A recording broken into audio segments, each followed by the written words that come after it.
Live from Studio 120 at Westfield Technical Academy, this is WCPC Channel 15 and 107.5 FM WSFD-LP Westfield. Support for the community programming provided by the Dunkin' Donut Shops of Westfield and the Sardinia family. It's nice to know that even as the world changes, Dunkin' Coffee remains the same at 7 convenient locations throughout Westfield.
It is Tuesday. It is July 7th, 2026. When you are, isn't that a lovely summer sound? Where am I looking? Straight ahead, the middle camera. Right here. No, the middle one. That one. Yeah, no, I'm looking right at you. There you are. All right. Hi, everyone. So the way I have it set up is if you have more than one guest in the studio, yes, it's the little one on the tripod in the middle of the studio. If it's just you and me, it's the middle of the three cameras, right where you're looking now. And then if it's somebody on Zoom, you look at the one by the TV. And I'm looking right now at the right one. No, you're looking at the wrong one. Now I'm you're looking at the the right now one. I'm looking at the look Yes. at it. It's just an You're the only one that actually cares about it. Oh. Everybody else just looks wherever they want. I don't know. Holy mother. You're the only one God. that's been classically trained in television. I am classically trained in television. I had my own radio and TV show produced by public television back in 1970. Claudia Effelting. Do you remember her at all? Yeah, maybe not. Nope, I doesn't hope ring a she's bell. still alive. She was my producer, and it was called Playing It Safe. It was on the first time that Comcast or whatever the hell Continental Cablevision was in Springfield, and so Yeah, they did 6 local origination programs. That's right, With and I was WGBY. That's right. I worked out at WGBY, and mine was called Playing It Safe. Isn't it sad that I know all that? Because I worked for the company. Oh, my God. I did. I was a Continental Cablevision employee. Well, I was one of the guest hosts at that point, and I was thrilled to do it. And I remember Jazzercise. Oh, for that was God's sakes. huge. Oh, my God. And there was a cooking show, too, I think. Oh, yeah. And I'm not sure that Jim Madigan had he might have had a... He did a regular GBY show. GBY show. Like a political affairs show. Yeah. But I was at one point with a very well-known Hartford journalist, Adrian someone. Oh, my God. I can't remember. Don't know. That was when I was young. Yeah. So, yes, you were very young. Hey, everyone. This is the Westfield Nunn Weekend Show. I'm Bob Plass in the center square, or in the side square here. Riding side saddle in the is virtual TV monitor. My virtual TV monitor is Peter Coles, the Duke of the Dials, and the Jolly Giant of July. Oh, God, that's pretty good. I used to do that all the time. Remember how I used to give you a name every program?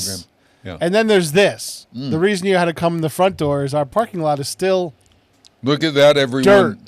For those who don't have a TV show or a mud. TV to look at or monitor, this is, well, it looks pretty good. It's our back parking lot. Our back parking lot is being done muddy. over. Yeah. You see over to the right are the green houses of the horticultural up here at Westfield Tech. It really looks sort of farm-like out there, doesn't it, Pete? Something. It looks like we're on a farm, but we're in a great studio. Today we have George Delisle coming to you live in person here, and hopefully you got the memo that he's got to come in the front door. Right, and Jim Nagel will be here, and he is on Zoom from Chicago, and maybe Jay Bowes from Oxford, Massachusetts. I didn't hear from Jay, so I don't know. But and Brady LePage just walked in.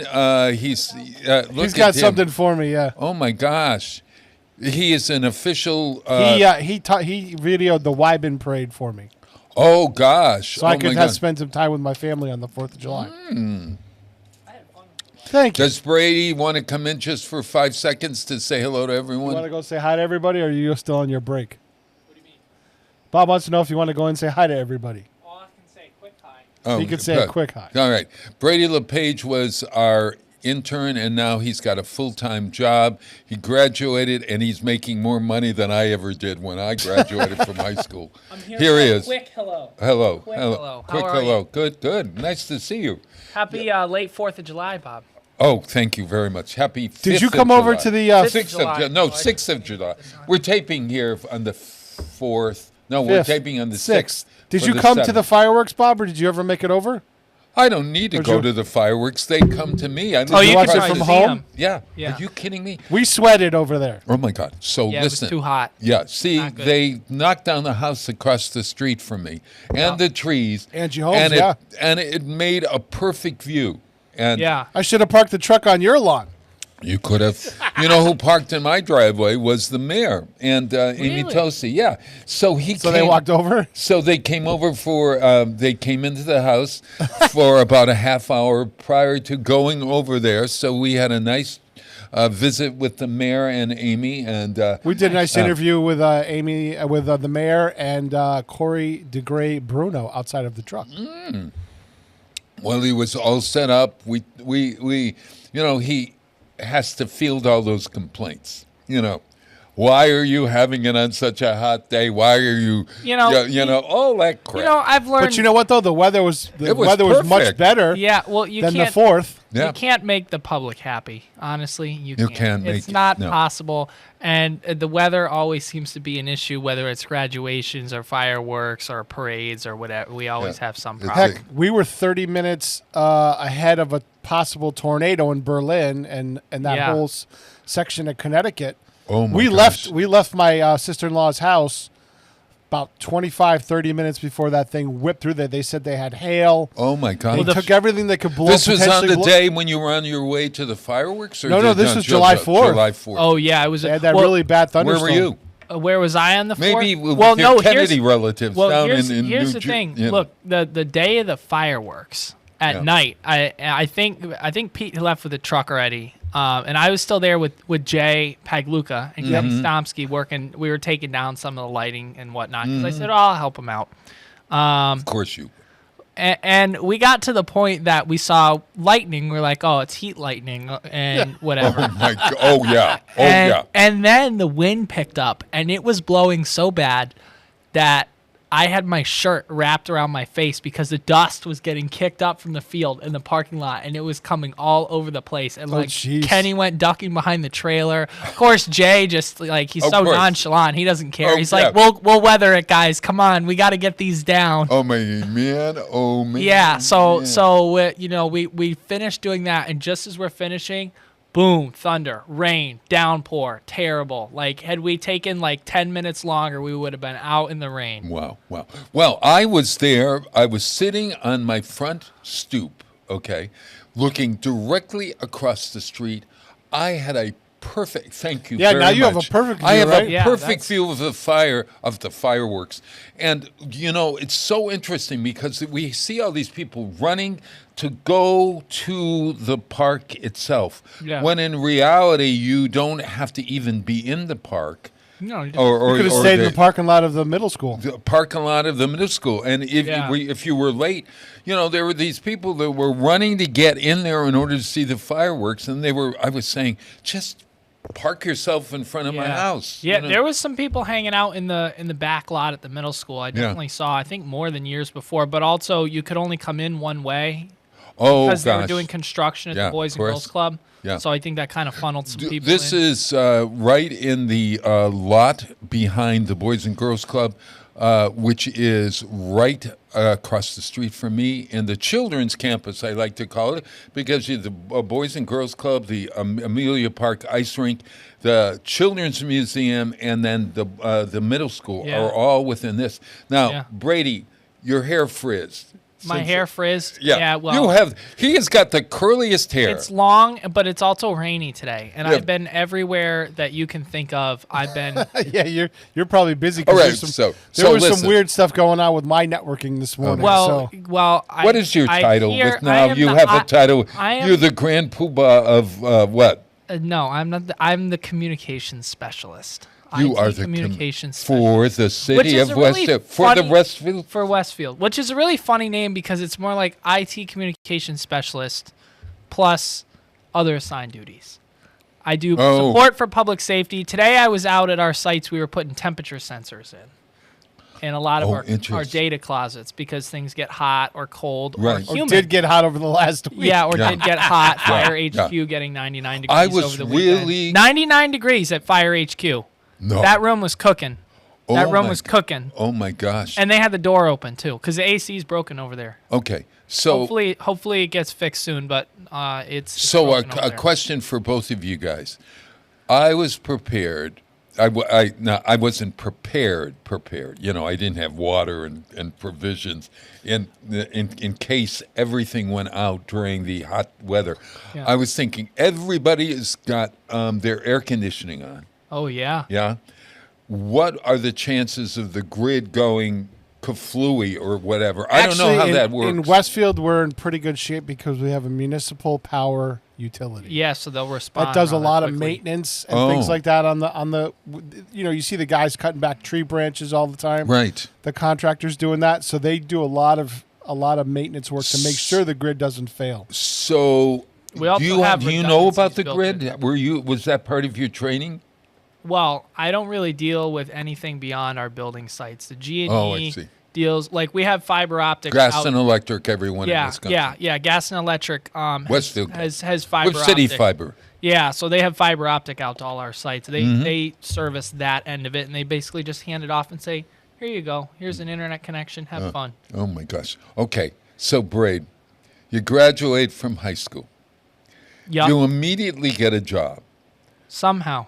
Yes. Somehow. Well, you know, With me, no, but okay. Well, that's the key piece. Had I not worked here, yeah. I think the situation would have been different. Oh, of course it would. And you know what's We great would about have never, you know, ever if hired you anybody right on. anybody that's listening, the thing that's great about working in the media world and doing IT is that you're always in a new place. You're dealing with tons of different types of people. Some people know tons of things about tech. Some people don't know anything about tech. Right. You know, you're dealing with all sorts of different types of problems. It's always a different environment. You could be on top of a press box at a baseball field. You could be behind a van. You could be in the studio. It could be hot. It could be cold. Right. You could be dealing with 200 people. You could be dealing with 2 people. So it's really good training if you want to just get thrown right into the mix. Yeah. And nothing really scares me. There's stuff that stumps me, but stuff doesn't scare Well, me. the And that's- interesting thing was I don't think you would have ever been hired because unless we were trying to save money. You know how they hire somebody that's just a brand, you know, that they fire an old guy. This happens all the time. Yeah. They Oh, fire yeah. the old guy and then hire a young person so that, Yeah. that salary is much less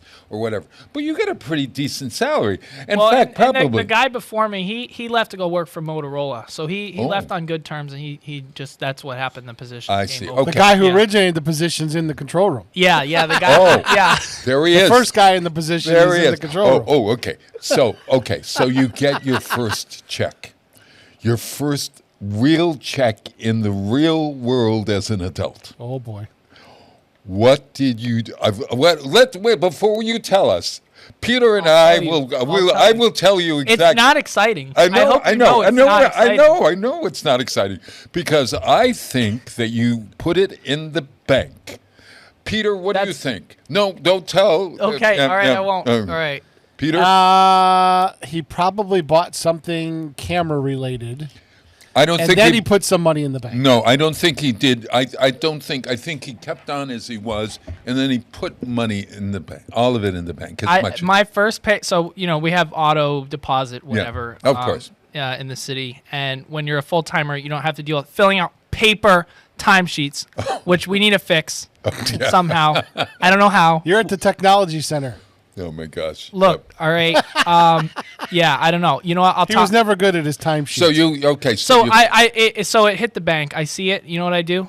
I just left it in there. I didn't do anything. I with it. knew that. I knew And it. to be fair, well, his I- expense level is pretty low. yes, Yeah. that and to be fair, like a couple weeks before, I had just bought a new AI dome from Ubiquity, so I wasn't going to start packing on the camera purchases. Oh, all right, okay, Yeah, all right. and I But- certainly don't need to purchase any radios because I have a bunch, and then the city has a bunch that there's responsible technician. for. Yeah, that I'm Yeah, there's what did we say? With probably like close to 400, maybe even 500 radios. Yeah, probably. Because I just estimate. I just why learned would that you, as a normal citizen, need a radio? why would I? Well, so in my job, I have to troubleshoot all of our radio systems. So Yes, but our you don't need police, to buy our fire- anything for your personal life. Well, he already sometimes- had it. Yeah, I already had it. So it can be a hobby because we were Oh, just talking yes, about your what hobby. if. Oh, And yeah. also we were just talking about what if the grid goes down. Oh yeah. Radios always work. You need a radio and I need a radio and we can talk. We don't need the phone, cell towers. We don't need power if they're on battery. Oh. You get a radio, I get a radio, we can talk. Oh, that. Yeah. Oh, yeah. Yep. What about so? And also, that- a cell phone, if I call you Yeah. or I text you, Yeah. you got to look at it. If you have your radio on and I call you, you're going to hear it no matter what because it's on.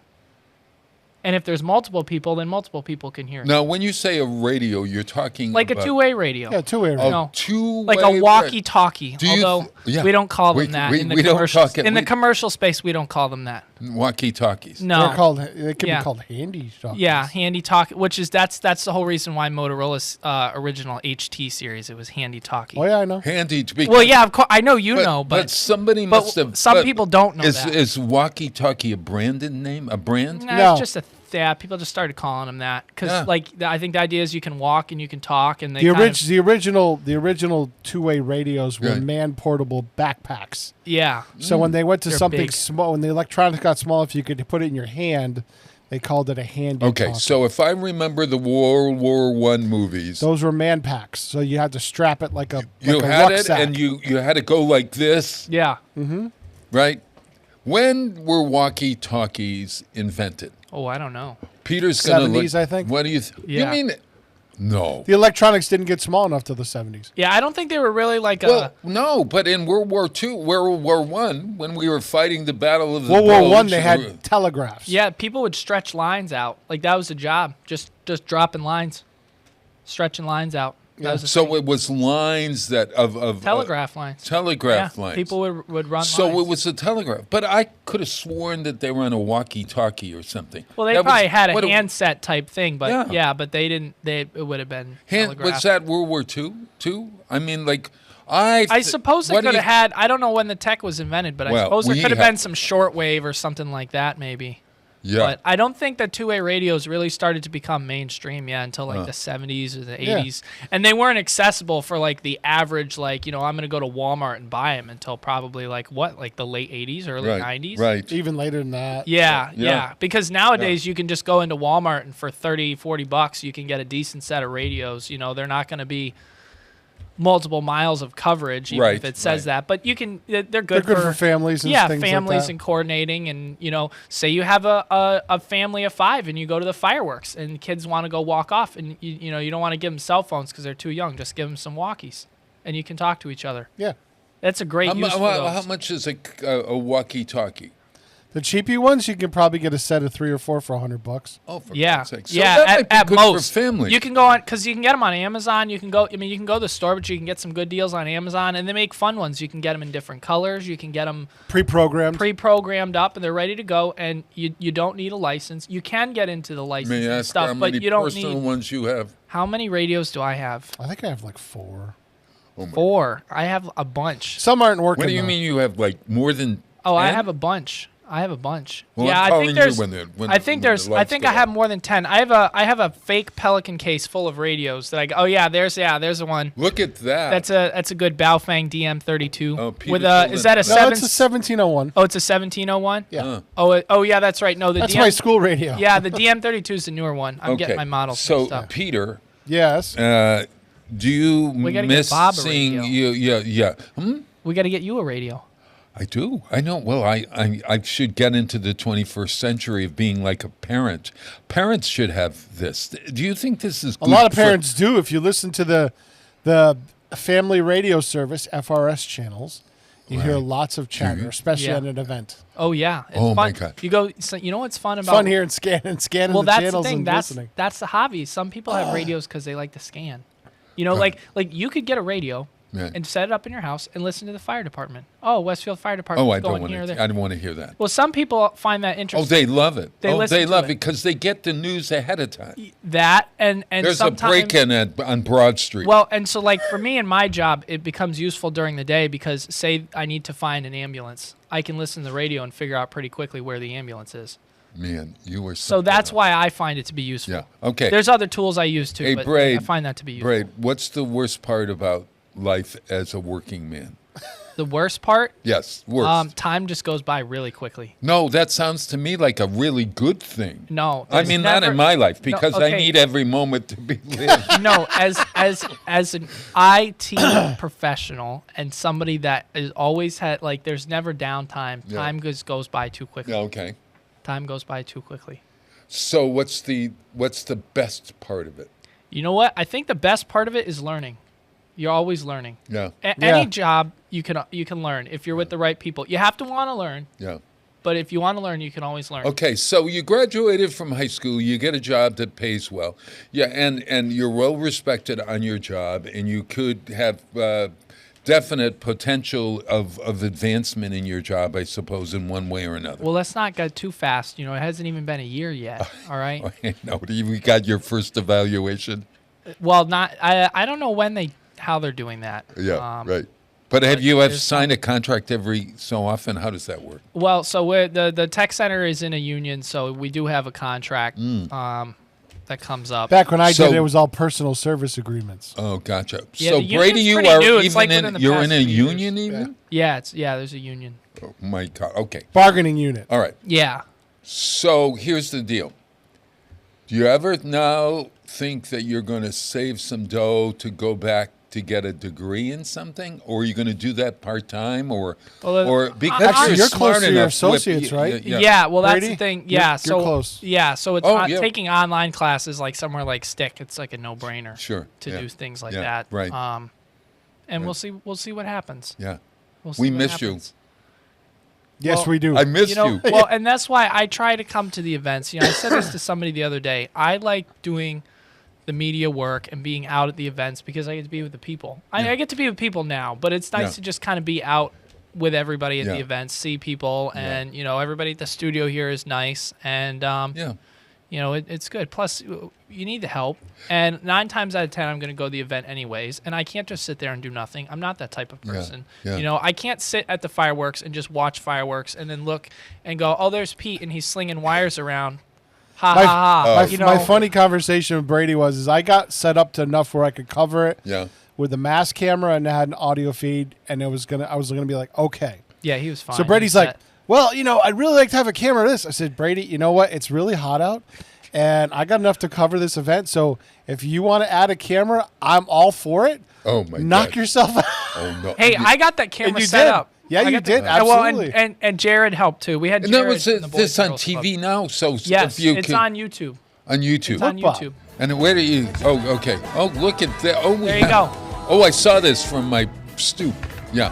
Well, and Yeah, then but we covered it live, and we Look Yeah. at that, Well, that was everybody. that was the nice part is if it was too hot and you didn't want to go outside for whatever reason, Yeah. you know, you could just watch it on. actually online. That's Tina right. was telling her seniors to stay indoors Yeah. because it was so hot, and then watch it because This we were was- going to do it on Channel Oh 15. man, it was. You know what I thought was really wonderful about it was the different colors that came out of this whole thing. You know, Yeah, it's there colorful. were some new colors that I'd never seen before. But oh my gosh, you got to go on YouTube, everyone, and see the Boston fireworks because they had Good. pictures in the sky.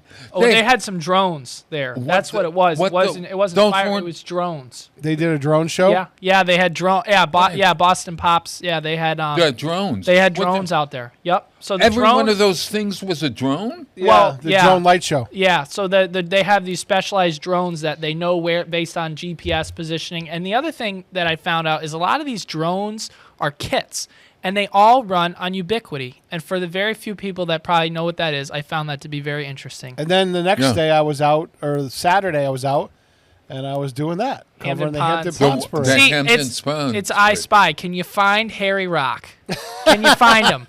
Where? Oh my Can you God! find Where him? is he? Where is? He's on the right-hand side of the screen wearing the blue shorts and blue shirt. Right hand side of the screen, blue short. Black By the vehicle black there. vehicle. For God's sakes, yes, he's wearing a plaid thing there. Yeah, Yeah. so, Yeah. Harry was So out we were there. covering the Oh. parade the next day How terrific! Look Yeah. at that, and that's on YouTube, on YouTube as well. It's Yeah, on YouTube. Yep. Where do they go? Westfield Community TV. Westfield .com? Community Programming. Right, okay. Yep. Yeah, it's on YouTube. Hey, I'm going to play a song. I just have one last question for you. You're welcome to stick around until George gets here, but look, your hair He's is got to go back to work. So I gotta okay. scoot out. So how long is your hair if I it don't- were straight? If it were would it come down to your, No. I mean, look, you just Yeah, I know, like and I'm that just long. trying. It's just that long. trying. Okay. However long that Yeah, is. well, in the back. It's the same Oh, thing. no, it's yeah, there, it's- yeah. Well, because I don't like it to be too long, but I started letting it be a little bit longer because I like it and it looks fine. And unless it rains, Yeah. it stays curly. Yeah. And it's not a problem. This is the man of the hair and the eyebrows. Do you do your eyebrows? No, No. I don't. No. I put absolutely no effort in. I clean myself. What? I'm sanitary, but I'm not like, oh, I gotta. Oh, yeah. I just yeah. I don't do it. You know, I don't. You don't have to do it. They're beautiful. Yeah, I guess it just works out. Yeah. Wait till Yeah, you I get just- old, and then they begin to get white, and you look like you don't have any, and then and then they get thin, and then you begin to look as if you were an alien. Do I? Oh, boy. You look at those eyes. Don't you dare look at my eyebrows. Don't you dare look at. Yeah, you just looked at my eyebrows. I can see them. They're there. They're there. So Let's. Yeah.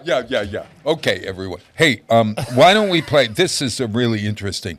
This is a song that is appropriate because it's called. We're going to play this 6:30 song, Peter.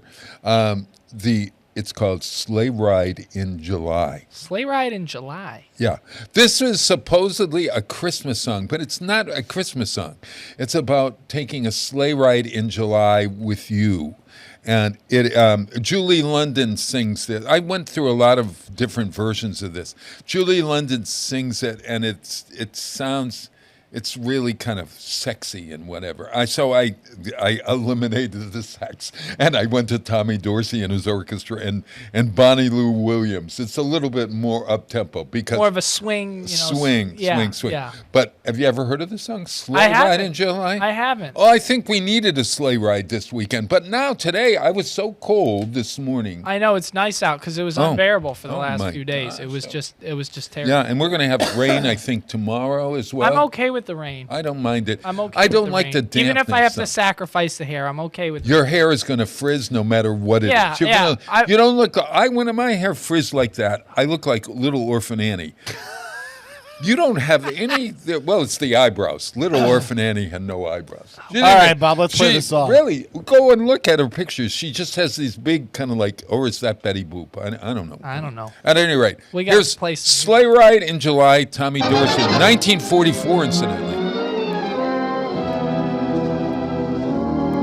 I was taken for a sleigh ride in July. Oh, I must have been a setup for a sigh. A mockingbird was whistling a sentimental tune, and I didn't know enough to come in out of the moonlight. So the big romance was only make believe.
Support for community radio provided by Westfield Electroplating.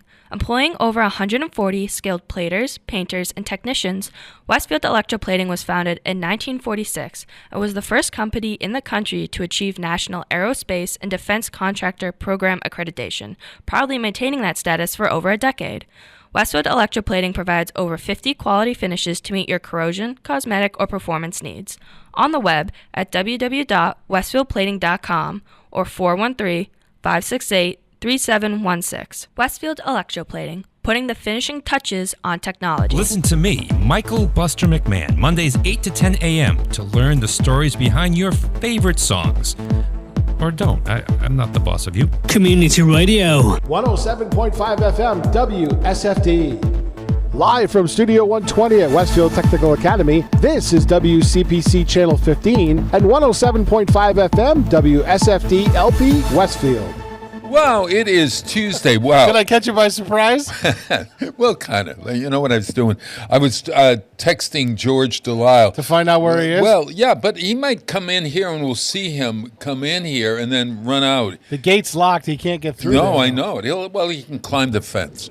What? You can't climb that fence. Well, we like to see George try. I would. Oh no, there was It's Bob Bob Wire Wire, at Bob. the top. Holy, You can't mother climb that God. fence. This is a fortress. This is where we That's are. that's why I parked the truck back here. It's Holy secure. Mother God, my God. Wait, okay, so well, I sent we'll an do email it. to everybody saying go around. Oh yeah, did you send one to George? I did too, but I sent it to all the hosts. I figured you why were don't- responsible for your guests. Yeah, well, during my next song, we'll call him. You know. Sure. Or whatever, or maybe you could call him while I just talk a blues. Well, let's talk for 5 minutes, then we'll play another song, and then during that song we'll call George just to make sure, that he is here. But hey, hoping that you had a good Fourth. I had I ended up so I did the Hampton Ponds Parade in the morning. Yeah. Covered that with the truck and Harry, and we had a good time with that. And then I raced home. Well, I didn't even change. We went down to Christy's sister's house in Bristol, Connecticut, Right. and had a cookout. And they all went in the pool, and I was just like, didn't feel like climbing that ladder to get in and out of the pool, so I didn't go in the pool. But it was hot, and I sat there and basically, I didn't really sweat because I dressed appropriately. Well, But it was hot. I had a really, both James and I decided that we weren't going to do anything at all. Much better in a way when you're older. I was getting so ahead on my work, my writing. We've got a new show coming up in a week and a half called at Westfield on weekends, Wow Center at 105 Elm Street in downtown Westfield. I might as well do the commercial now. It is called Old MacDonald's Farm, Rustic Charm and Country Critters, EIEIO. And it's a show with Susan Tilton Pecora's wonderful watercolors and oils and some sculpture, and Dawn Allen, who does these incredible quilted animals that are they're big and they're wonderful and they're all barn animals, and then they're joined by folks who are affiliated with WOW. So we have Don Blanton and, Kathy Guidetti and Richard Nowak and James Johnson Corwin and Marie Flayhive, and there is somebody that I am missing and I can't remember who it is. But so they are complementary, but our main anchors are the work of Susan Tilton Pecora, who had a show on PBS. I don't know if you remember this, Adventures in Watercolor. For 3 seasons, she did Adventures in Watercolor on PBS. Sounds cool.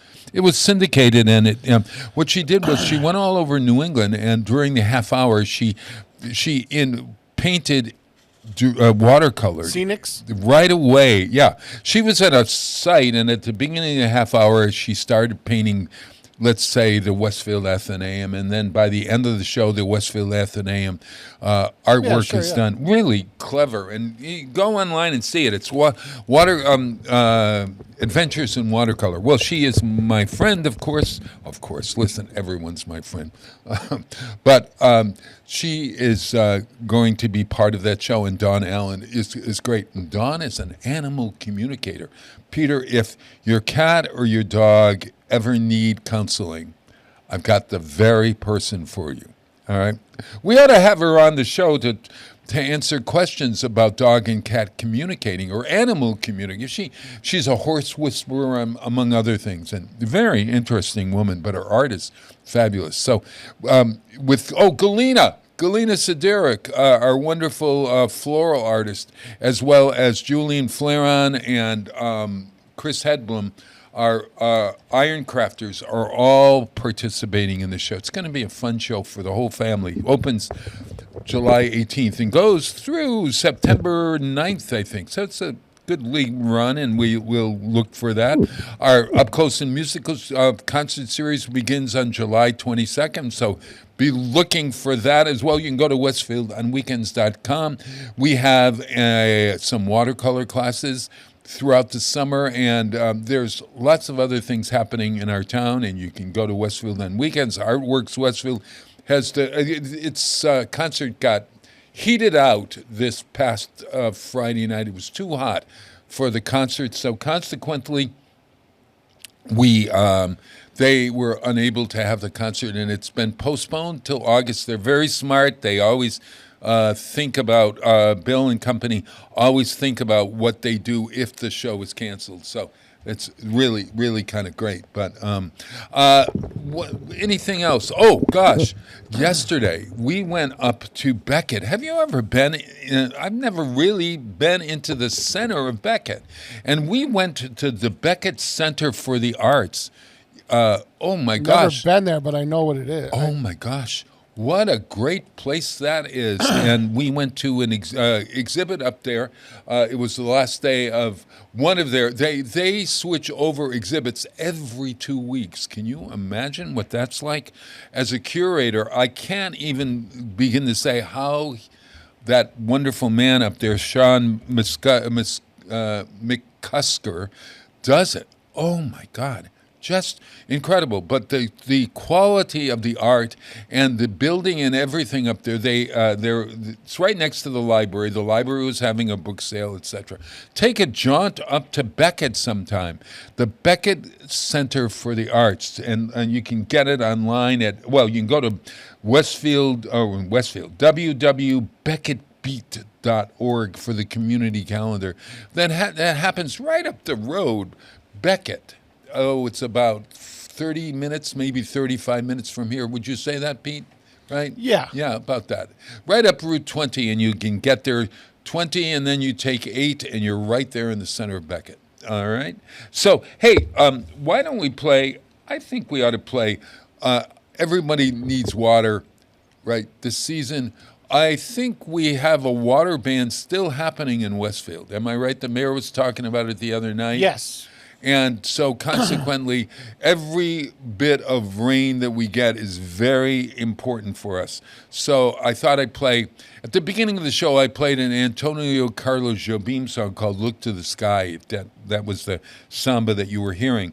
Here's another one. This is called Aguas de Bebê. Now, in Portuguese, that means drinking water. And this is very interesting because we've got Ella Fitzgerald singing the song in Portuguese, and she does some of it in English, but Aguas de Bebê is one of my favorite Antonio Carlos Jobim songs. You might recognize it, but maybe you won't recognize Ella singing the song. Here it is, Ella Fitzgerald.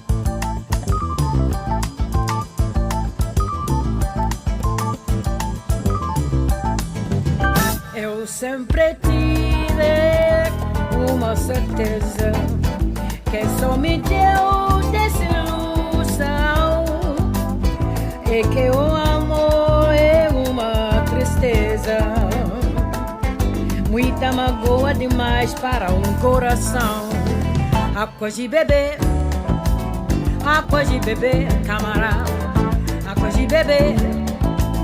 Água de beber, camarada. I'll never see another springtime. I'll never feel the summer sun unless you're there to share that springtime. And like the rain and the flower, our hearts are one. Água de beber, água de beber, camarada. Água de beber, água de beber, camarada. Eu quis amar, mas tive medo. É que salvar meu coração, mas o amor sabe o segredo. O medo pode matar o teu coração. Água de beber, água de beber, camarada. Água de beber, água de beber, camarada. Água de beber, água de beber, camarada. Água de beber, água de beber, camarada. Água de beber, água de beber, camarada. Água de beber, água de beber, beber, beber, beber, água de beber, camarada. Água de beber, água de beber, beber, beber, água de beber, camarada. Água de beber, água de beber, água de beber, camarada, camarada, camarada. Água de beber, beber, beber, água de beber, beber, beber, água de beber, beber, camarada, camarada, camarada. Água!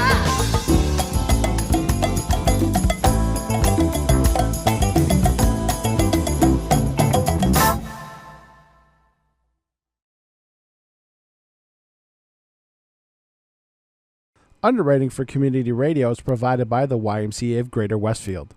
Every day, the YMCA strengthens the community through programs and services focused on youth development, healthy living, and social responsibility. For all the Y's many programs and services, visit us on the web at www.westfieldymca.org. The YMCA, 67 Court Street in downtown Westfield. We're more than a gym. We're a cause. Listen to me, Michael Buster McMahon, Mondays 8 to 10 a.m. to learn the stories behind your favorite songs. Or don't. I'm not the boss of you. Community Radio. 107.5 FM WSFD.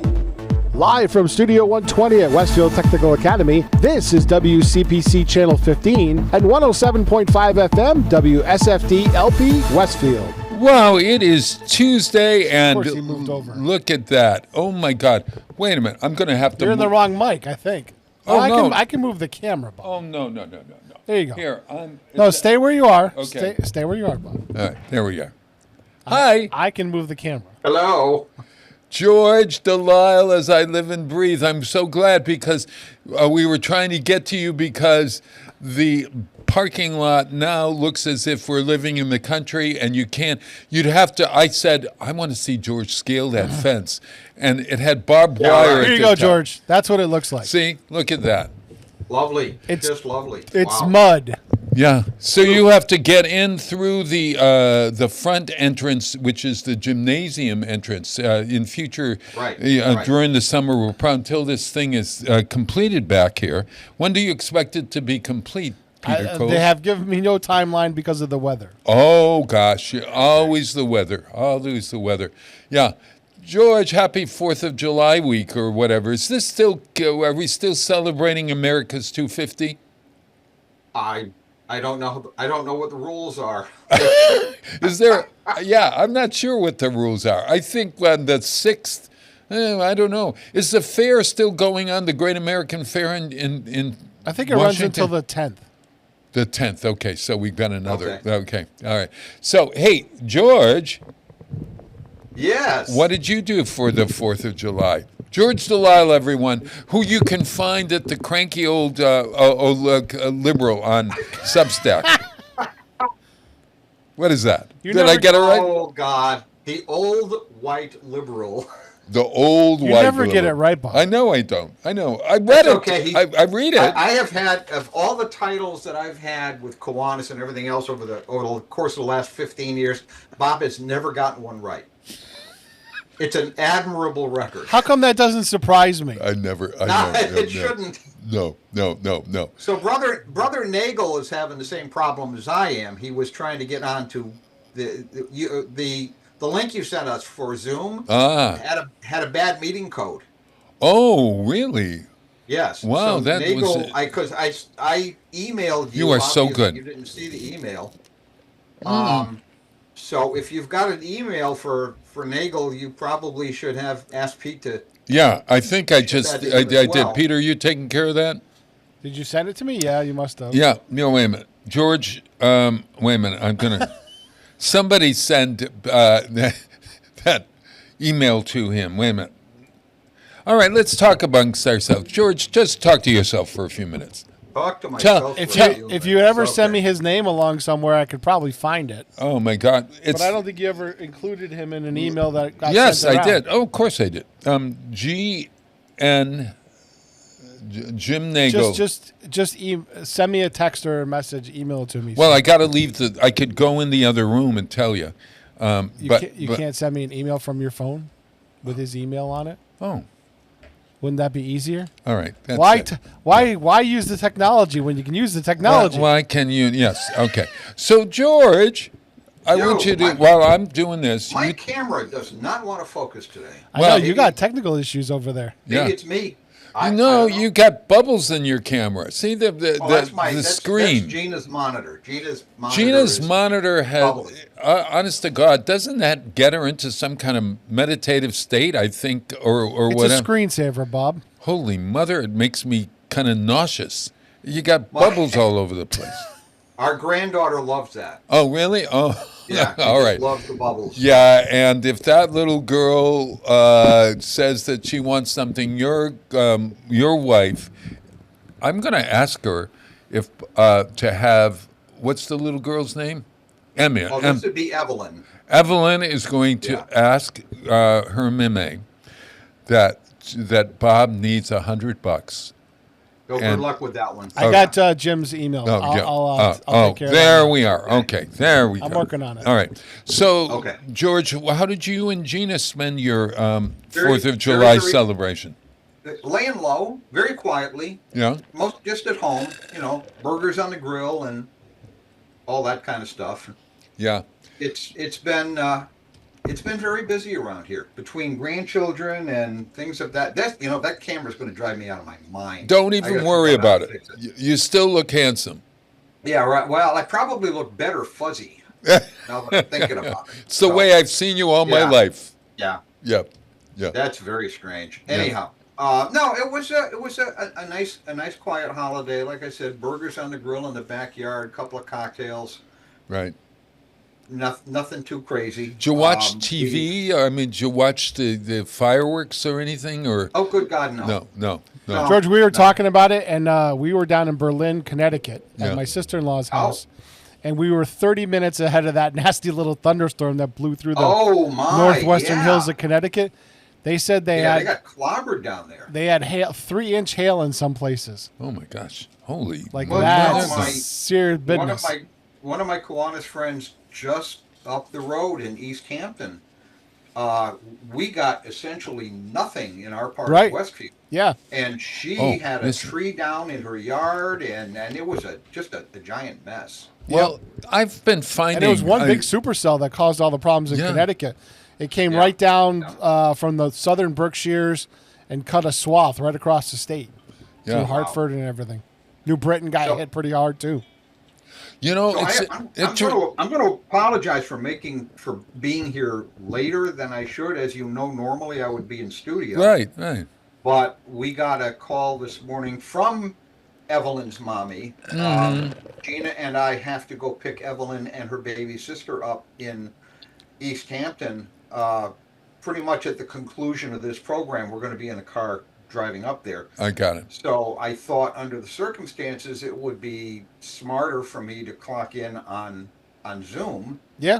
And very then smart. All the fun began. Yeah. Oh my Well, God. it would have been smart if it had worked. Well, look, it just proves to me that I'm going to get everything I want through Evelyn. That's all. She's just going to ask you guys, and that's it. All right. Now, look, I want to ask. This was a strange 4th of July for me because, and I wonder if it felt like a strange 4th to you. And I did a reel last week about what I would want to celebrate, what I want to celebrate on the 4th. And what I said was, I'm going to celebrate the diversity of America, the ability of people of all stripes, colors, and creeds to live together and in an experiment that still needs fixing, okay? And so July 4th rolled around, and I started to watch all the celebrations, and I watched a little bit, but somehow or other, it wore me down a bit. And it's so interesting to me that this didn't seem as much of a 4th of July to me as others, even though it had such weight. 250 years ain't nothing to sneeze about, right? Did you feel that way, George, as well? And maybe it's my own political persuasions, which I must say can get in the way, I suppose. I frankly look, just as a matter of factual reporting. Right. A decade ago, there was a congressional commission that was set up to manage the 250th anniversary celebration. Yeah. That commission went merrily along planning what it was going to plan until the current administration took office. The current administration pulled the plug on that, diverted all the funds to its own thing. Called Freedom 250. What should have been a very nonpartisan, inclusive, widespread celebration of 250 years of American history became an extremely partisan, right-wing thing. Yeah. Now, those of us who are old enough to remember 1976, we were pretty young, Bob. I was doing Godspell on Cape Cod that summer. And you would have been in your 30s? 1976, minus 45, 30. I was 35 years old. Yeah. You're not 85, Bob. No, wait a minute. Well, you're not 85, Bob. Subtract 75 from 45. Oh, wait a minute, that's 31 years. I was 31 years old. Holy mother. You were 31 years old. I was 25. Yeah. I was 25 years old. Yeah. I had only been married about a year. Almost 2 years. Yeah.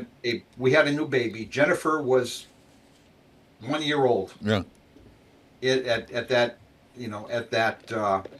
juncture in American history. Mm-hmm. And I remember it being a joyous celebration of what America had made of itself in the course of 200 years. And it was widespread. There were local celebrations everywhere. Oh, yeah. Everyone was very cognizant of the import of that 200-year mark. Right. I didn't get any of that this year. I didn't get any of it. No. It's the country is so divided. I don't know. It was disappointing to me. It was disappointing that we didn't have the kind of events leading up to the actual anniversary that we had in 1976. I mean, it started in the spring, and it just went and went and went and went. There was all kinds of stuff. Yeah. That didn't happen in 2026. No. It simply did not. No. So it was a letdown for me. I think. Yeah, but was it because the government paid for it? Because there's no money anymore to do anything. No. Or was it private events? No. No. Back then, There was the a governor. great deal of government money that was diverted, and there was a great deal of private money that was diverted. Yeah. But Specifically but no, for you this. you didn't. I'm sorry, you didn't see the kind of state and local and regional celebrations, and that was if it was government money in 1976, it was not federal government money. It was state and it was local, and people were enthusiastic about it, and people were very, I think, cognizant of what the history was and how important it was. And I just didn't get that this year. I didn't get that at all. Yeah. A lot of people don't seem to know the history, though. Well, People don't know the history of what. People don't understand that the first shot of our freedom was fired in Concord, Massachusetts. They don't know these things anymore. They just don't. Well, yeah. Well, that's a failure of education. I know. And I would agree with you. It is you. a failure of education, and it's a symptom of an educational system in which we tied ourselves to teaching to the test. So American history and world history and those things have taken a back seat. Yeah, it's more about living in the present for this generation rather than living in the present and learning from the past. And I found that the day itself, where I was on July 4th this year was more a case of trying to find the joy that. There wasn't joy this year for me. There wasn't a joyous feeling of togetherness and or whatever. And there was more of a fear that I would say something wrong in a way, or be a Debbie Downer sort of. And so I think both James and I made a conscious decision to not be out there marching and celebrating in some way, and that's a shame that I felt that way, but again I have to recognize where I am on the spectrum of this whole thing. But I felt that there was a joy missing. I didn't get in Westfield a sense that there was this was special. We didn't have big banners that said 250th anniversary or America 250 could have, those signs we could have had like we have for other events. Like the 350th parade that we had, that was in Westfield. We had our 350th anniversary a couple of years back. And that day there was this buzz in the air, and that's what I missed this time. And I missed the idea of getting choked up when I heard the Star Spangled Banner or the America the Beautiful. And it was funny because I tuned into Anderson Cooper and what's his name, Andy Cohen from down in New York City. Then they were celebrating the dropping of the ball in Times Square at 12 midnight on July 3rd. Okay. And I think wait a minute. I think we're dropping a ball here. I think we've got two. We're not dropping a ball. We're adding a ball. We're adding Jim, I think, is here. Yes, indeed. Look at that. Hello, Mr. Nagel. Hi, how are you, Mr. Delisle? So far, so good. All right. Hey, look at you. Hi, Jim. Can you hear me? I can hear you, Bob. My apologies for sending the wrong text. From now on, I will say to Peter, send it out because somehow or other I copied the wrong one. I don't know how that happened, but I sent you an updated one, Bob. Oh, okay, got it. So hopefully I'll get it. But if you guys could save that, then we always will use that one. Whatever you got on, whatever, yeah. Hey, well, let's get the view about this rather than have me wax eloquent. Jim Nagel, we were talking, both George and I were talking about the celebration, the 4th of July. was that this year our celebration was a little bit dampened in a way from where we wanted it to be, and we were disappointed and had some mixed feelings on July 4th. Did you, in Chicago, what was the view from Chicago? Well, we had 4 or 5 days of overwhelming heat leading up to the 4th of July. I know that's happened around the country. Right. In various places. And then it rained cats and dogs on the 4th of July itself. So there was an issue about getting in the ball games and the fireworks and so on. Sure. I think they finally tried to do it. We're far enough from the loop downtown where we wouldn't hear it. We had a few fireworks in the neighborhood, but by and large it was very understated in the city, I think. Yeah. And maybe that also added to it, that heat, George. The heat that we had, the weather added to it. Oh, it was awful. Yeah. But it was more of a feeling that we weren't as united as we want to be, Isn't that? Well, I look, we had 3 days of my wife saying, we aren't going outside. All right, we're not. I don't care about any. We're not going outside. We're not going to do anything. George, we were talking about it at the beginning of the show, and Kenny and Jay were setting up the sound stage at the fireworks for the Knightsmen, and Kenny looked so terrible. He came in the truck because we had air conditioning, and I gave him an electrolyte drink that I had, and I had my wife bring down another one for him, just to get him through the night because he was looking a little peaked. Yeah. Yeah. I mean, that kind of heat is just enervating. We were registering life out of you. We were registering a heat index of 119 when it got to be 99 degrees out. Oh my gosh! Wow! In the truck on the weather station. Oh my gosh! Yeah. That is so dangerous, and you wonder.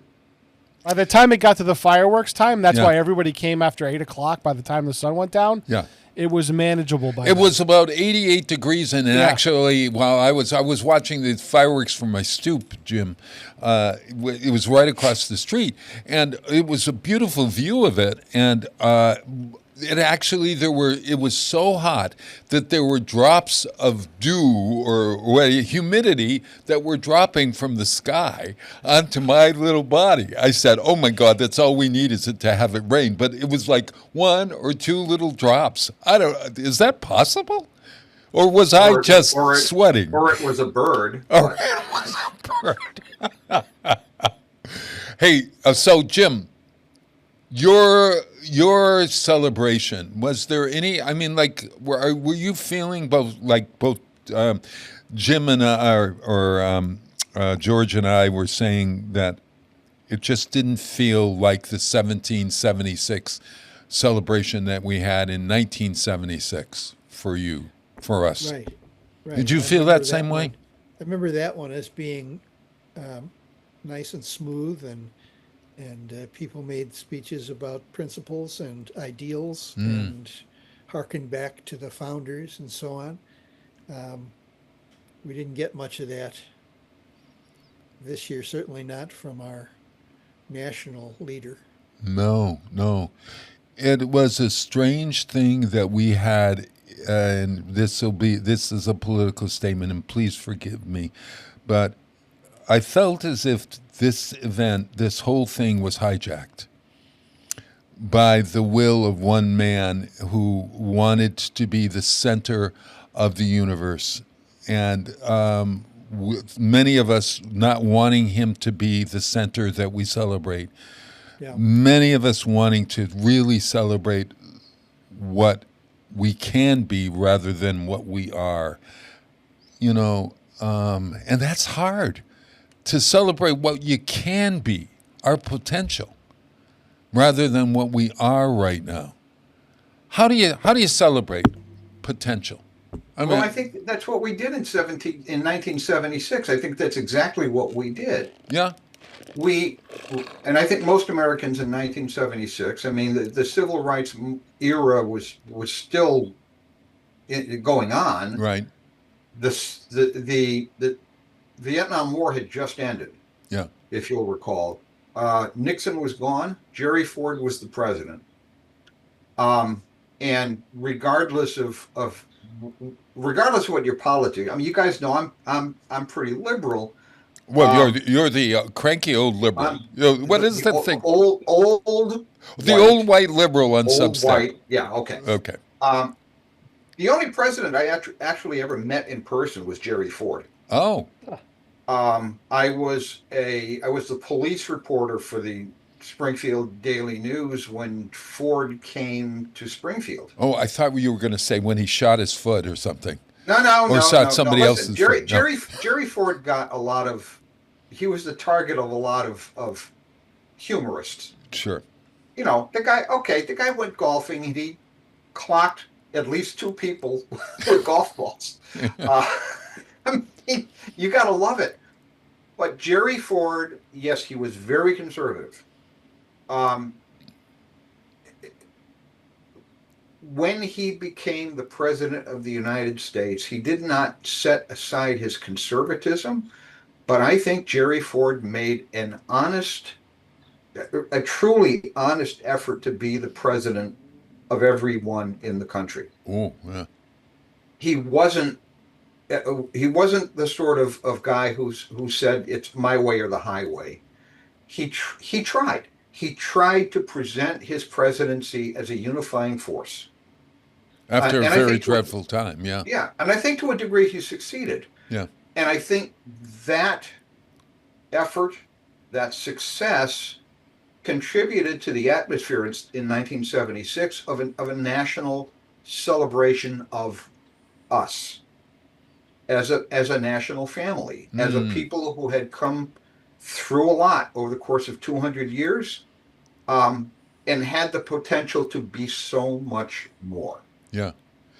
I didn't get any of that. Yeah. This year. So I didn't. So Jim, what do you think on that? I mean, you remember 76? I do. Yeah. And I think the closeness of that election in 76, which followed a couple of months later, was because that Jerry Ford came across as a stable presence. I think his I don't know, political failure, I guess, if you can say that, was that he pardoned the other great divider in our history, who should have been impeached, and that was Richard Nixon. Yeah. And Nixon and Trump, more and more, seem to ring the same bells for me. I mean, they're calling out other Americans. You know, it's the divide and conquer method, and often it works, unfortunately. Yeah. But I mean, I always assumed that Nixon would be the worst president of my lifetime, or the most devious, or the most crooked, or whatever you want to say. But obviously, he's been surpassed in so many ways by the current leader. Right. And it's hard to celebrate the country when the leader is corrupt. Yeah. Yeah, that would have been, that's the hard one. What if you were to say one positive thing about July 4th, 2026, what would you say? One positive thing. I mean, something good.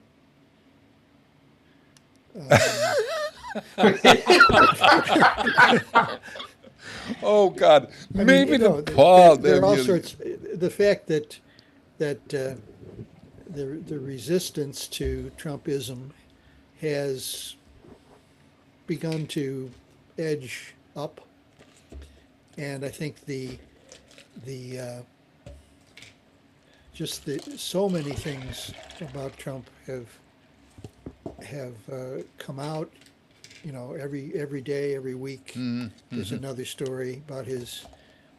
You know, he makes $1.5 billion in crypto in his first year in office, and the average crypto owner is losing money right and left because it's a virtual scam. Yeah. I mean, it's part of it is just buying tokens of affection of the great leader, and then you're stuck with nothing.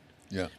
And the whole crypto thing is beyond me. Sure, another whole topic. I don't know how people. Well, yeah, I know people just devote a lot of time and effort to dealing and wheeling and dealing in the crypto market, and they can make money. The rich can get richer. Yeah. But the average guy is just going to take a bath. It just sort of seems that I don't know. I've made $25 in the last 3 weeks buying crypto. Really? Yeah. Crypto. Okay, well, Good for you. Yeah, Good. the average Trump coin holder has lost fortune. Yeah.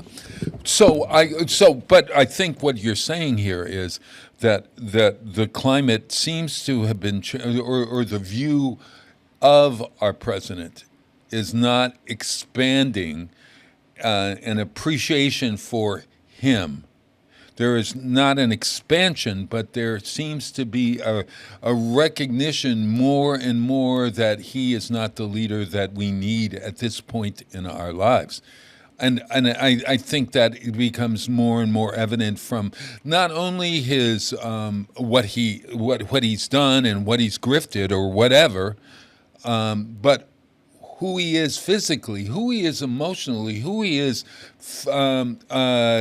mentally, right? George, give me a positive about this 2026. You want a positive? I'll give you a positive. Zoran Mamdani made one hell of a speech. Oh my gosh. In New York City. Yeah. He made an intelligent, unifying, edifying, patriotic speech. He talked about America, and he talked about our potential. And he did all of the things that you'll want to hear from the President of the United States. Yeah. The President of the United States, on the other hand, condemned every Democrat in the country as a communist. Yes, I know this. I mean, oh God. Come on, all right? Yeah. Yeah. You know, I'm not a communist. Yeah. I'm not a socialist. I don't advocate the public ownership of everything. I absolutely advocate medical healthcare for all. I think it's essential. Every other developed country has Medicare, has healthcare for all, universal healthcare. Yeah. There's not another developed country anywhere that doesn't do that. Hell, there's some underdeveloped countries that have it. Right. We do not. Yeah. There are many other things. Sure. Is that socialism? Yeah, it probably is.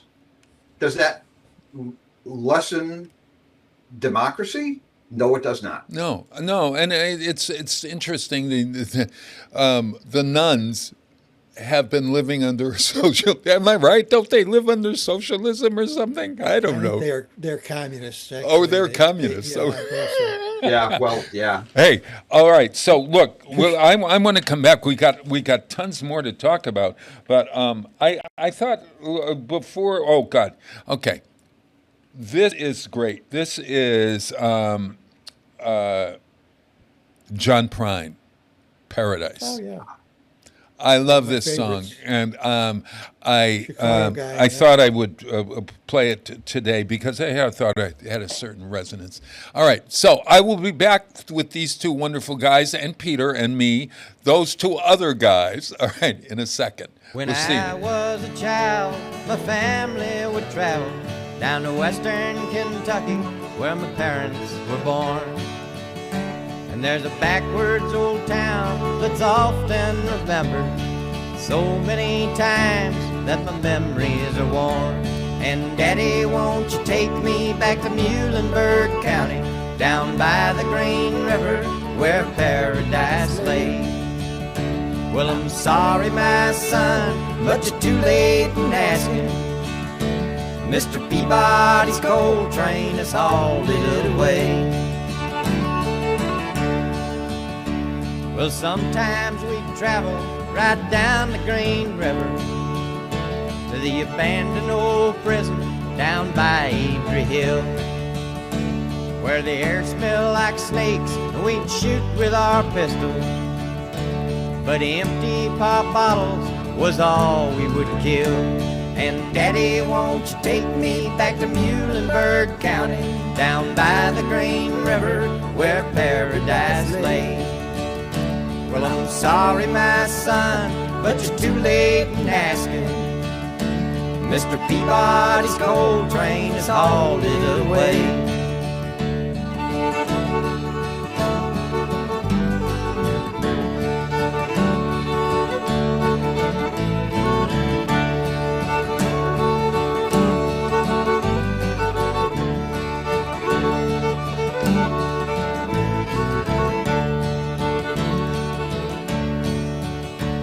Then the coal company came with the world's largest shovel, and they tortured the timber and stripped all the land. Well, they dug for their coal till the land was forsaken. Then they wrote it all down as the progress of man. And Daddy, won't you take me back to Muhlenberg County, down by the Green River where paradise lay? Well, I'm sorry, my son, but you're too late in asking. Mr. Peabody's coal train has hauled it away.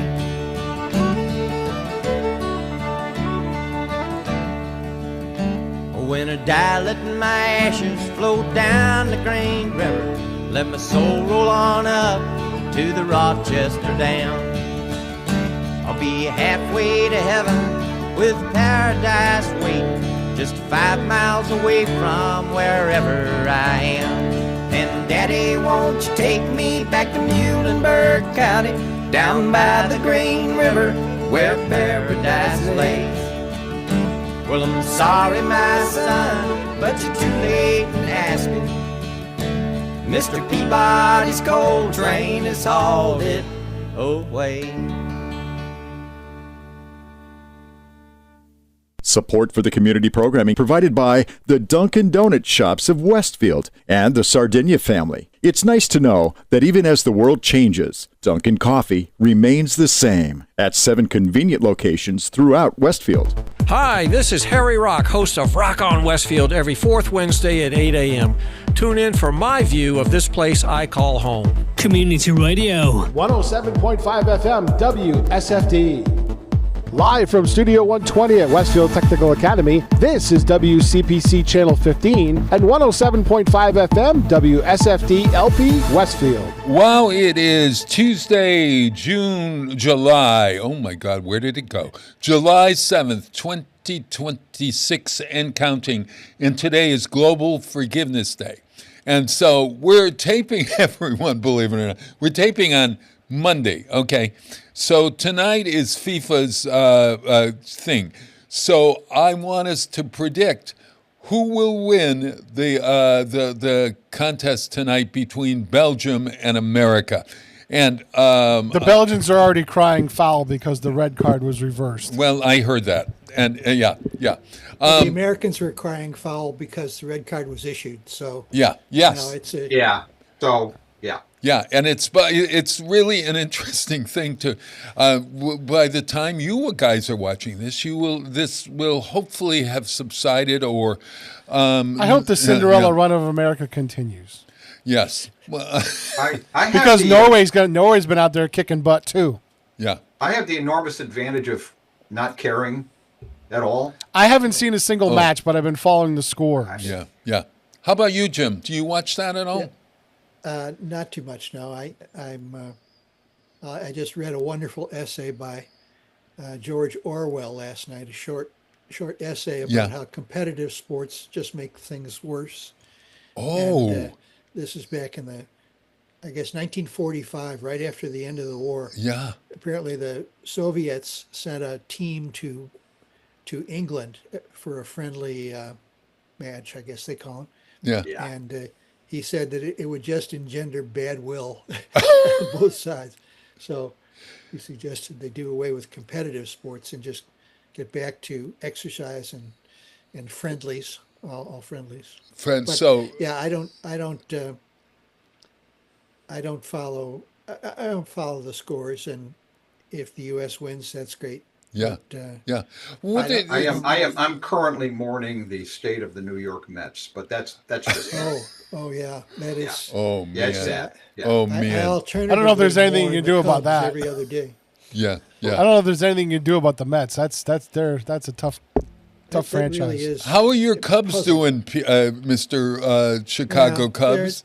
They're in second place behind the Brewers again. Ah. They're in the wild card hunt. Uh-huh. They're a very, they win 10 in a row, they lose 10 in a row. It's a Yeah. very strange team.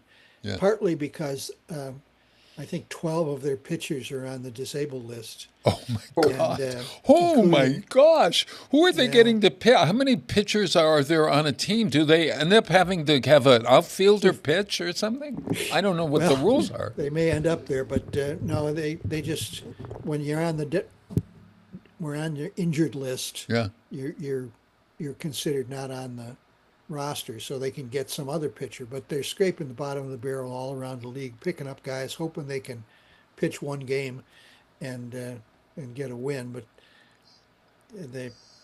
their hitting is going to have to be strong. Yeah, how does more it when consistent. you go to a game? The difference between going to a soccer game or football, as the world calls it, and going to a Cubs game or baseball game. One seems so calm, and the other one seems so filled with energy in some way. I don't know. Yeah, and still they don't score much. I don't know. Yeah. Yeah, what's true? It's hard to appreciate a sport you didn't grow up with. Oh, yeah. We didn't grow up. My generation, Bob did. I think you guys are pretty much the same. Yeah. Soccer was not really a thing. Oh, not at all. In the U.S. No. Yeah. It started to be a thing when my girls were growing up. They all played, kiddie soccer at one point or another. Jennifer played junior varsity soccer in Enfield, Connecticut, when she was living there with her mom.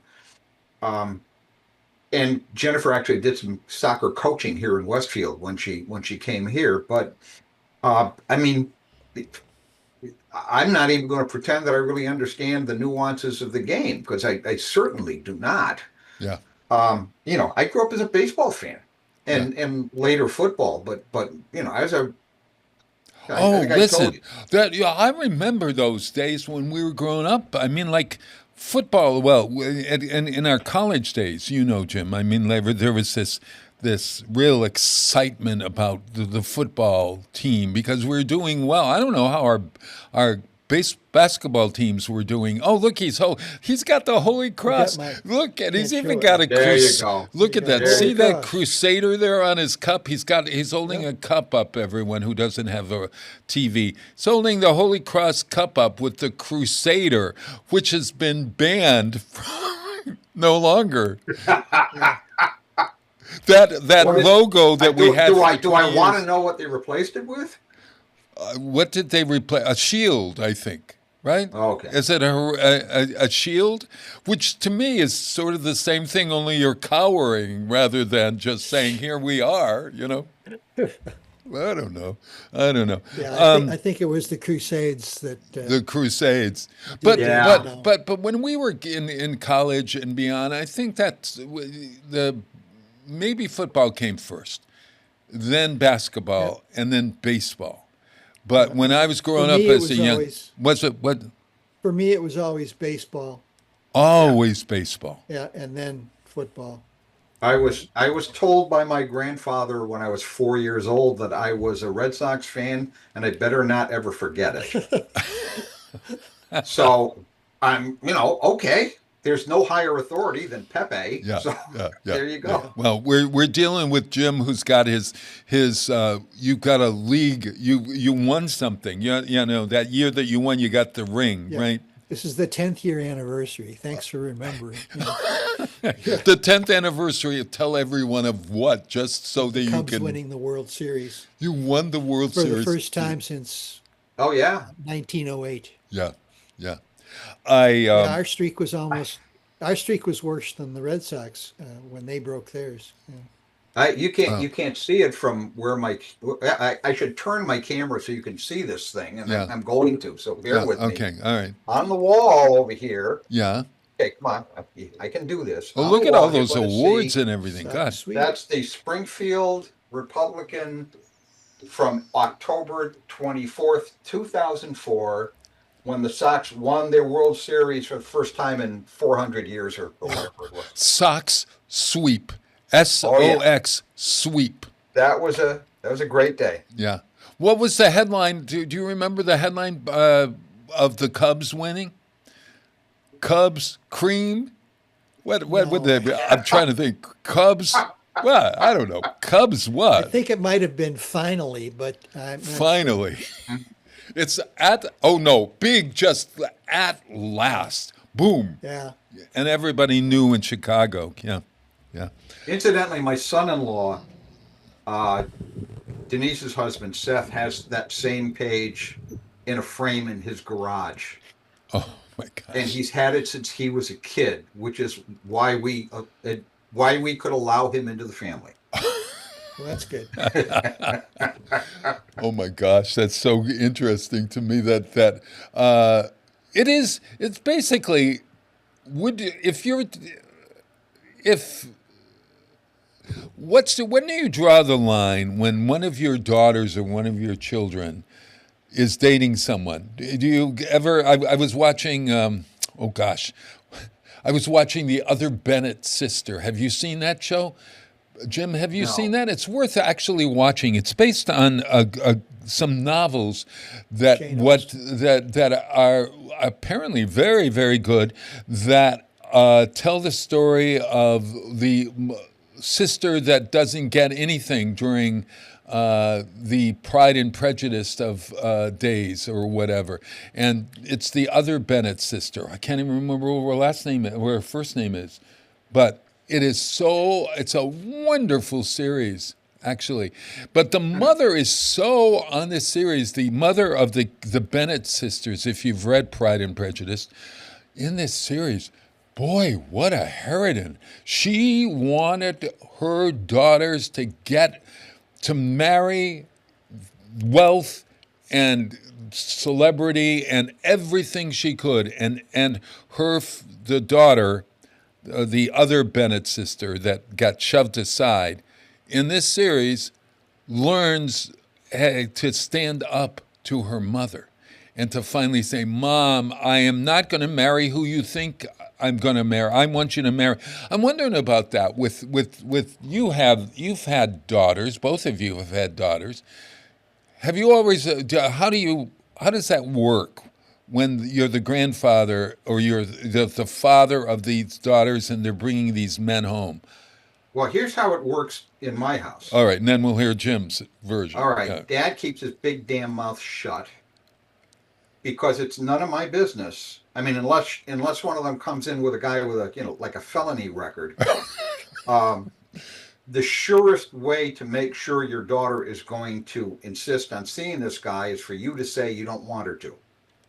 You really think that? Yes. Absolutely. So trust you know what? You raise your kids, you give them standards, you let them know that they are smart, valuable people who deserve to be treated as such, and then let them go. So far, so good. My Jennifer was married and divorced, and right. Not saying anything bad about anybody. It happens. I mean, well, look, I'm married and divorced. I'm on wife number 2. Right. I hope two's the limit. No more. Yeah. I would say that you would I think Gina would rather have you refer to her as your last wife, not wife number 2, because there assumes that that's going to be a wife number 3. Am I right? There's as I've said to people many, many times, Gina would never divorce me, but they would never find the body. So, with that understanding, I get it. All right, you heard it here, everyone. Just in case you're called into court, it won't help. They'll never find the body. All right. So, how about you, Jim? In terms of your choosing your children's spouses? Oh yeah, I always, like George, I always kept my mouth shut.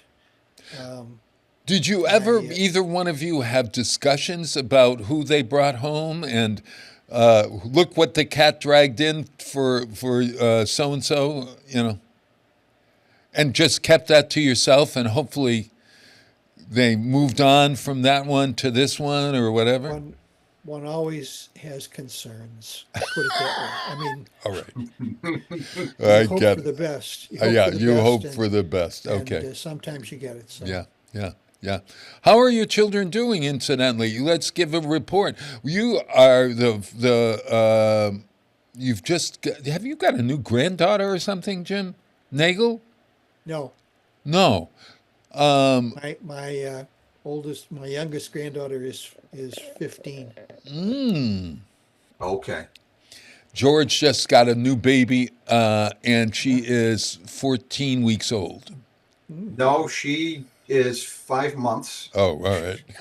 Yeah, she's 5 months old. Okay. These things matter when you're one. Yeah, Well, yeah. Oh no, that's true. Well, I said to her mother, I said, wouldn't it be fun if we referred to you as being, 512 months old? And, maybe we'll do that. Wow, man, I would be what? 80 times 12. What would that be? I'm more than old. that. That would be old, Bob.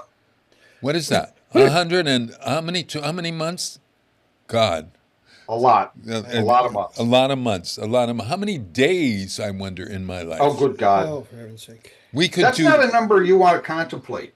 No, Seriously. but it's a kind of. I don't. It's kind of like joyous that I'm able to say that I'm almost near 1 million days or whatever. Just for the record, that is my oldest grandson. My oldest grandchild. My grandson. No, over there, a little further. Look at grandson holding the youngest. Look at that. So that's Joshua and, boy, I'm not good at this game, am I? No, that's good. That's Joshua and Sophie. What great kids. He looks like young Sheldon. Josh looks like young Sheldon. That's disturbing. Well, he does. I can't help it. Well, that's why it's disturbing. Oh, look, I defocused my camera again by that. Oh, my God. Okay. All right. Josh is going to be 19 this month. And I said, Sophie. Oh my gosh. Sophie just turned. No, Sophie will be 5 months at the end of July. Boy, it seems like you're going to be grandfathering for a very long time. Well, let's hope so. Yeah. Let's hope so. Yeah. I'd like to be around for some of this. Oh my gosh. Hey, today's Johnny Cash's birthday. Did you know that? I did not. Yeah. Johnny Cash was born in 1932. So what's that, 104 years old today? Is that? No. What is that? No. It's only 26. What is it? So It's only 26. So do the math. I don't know. I didn't take that course. My 94? 96, I believe. 96. So he could have been alive. Unfortunately, he died. This is a rare. What? That makes him younger than both of my parents. My dad was born in 1929. My mother was born in 1928. Oh, okay. Mom would have just celebrated her 98th birthday. Were she still here with us? Yeah. So yeah. Our parents, both Jim and my parents, would be 114. No, mine would be 113, 14, something like that. Amazing, huh? Martin Luther King would be is the same year as, was it your mother in 29? Yeah. Yes. Wow. So I've got Bob Dylan singing with Johnny Cash. This is a very rare recording of a song that Dylan wrote called Too Many Mornings. And you got to hear it because when you hear them talking, this wasn't meant, in a sense, to be broadcast as an album. They were just sort of fooling around a bit. And I think, if I'm not mistaken, if this is the one that I remember hearing last night, you hear June Carter Cash saying something about you didn't get it right or whatever at the beginning. But, and so Johnny, and Cash. One of them cared, actually. Cash doesn't have all of the lyrics right, but you got to hear this. Too Many Mornings, written by Bob Dylan, sung by Johnny Cash and Bob Dylan.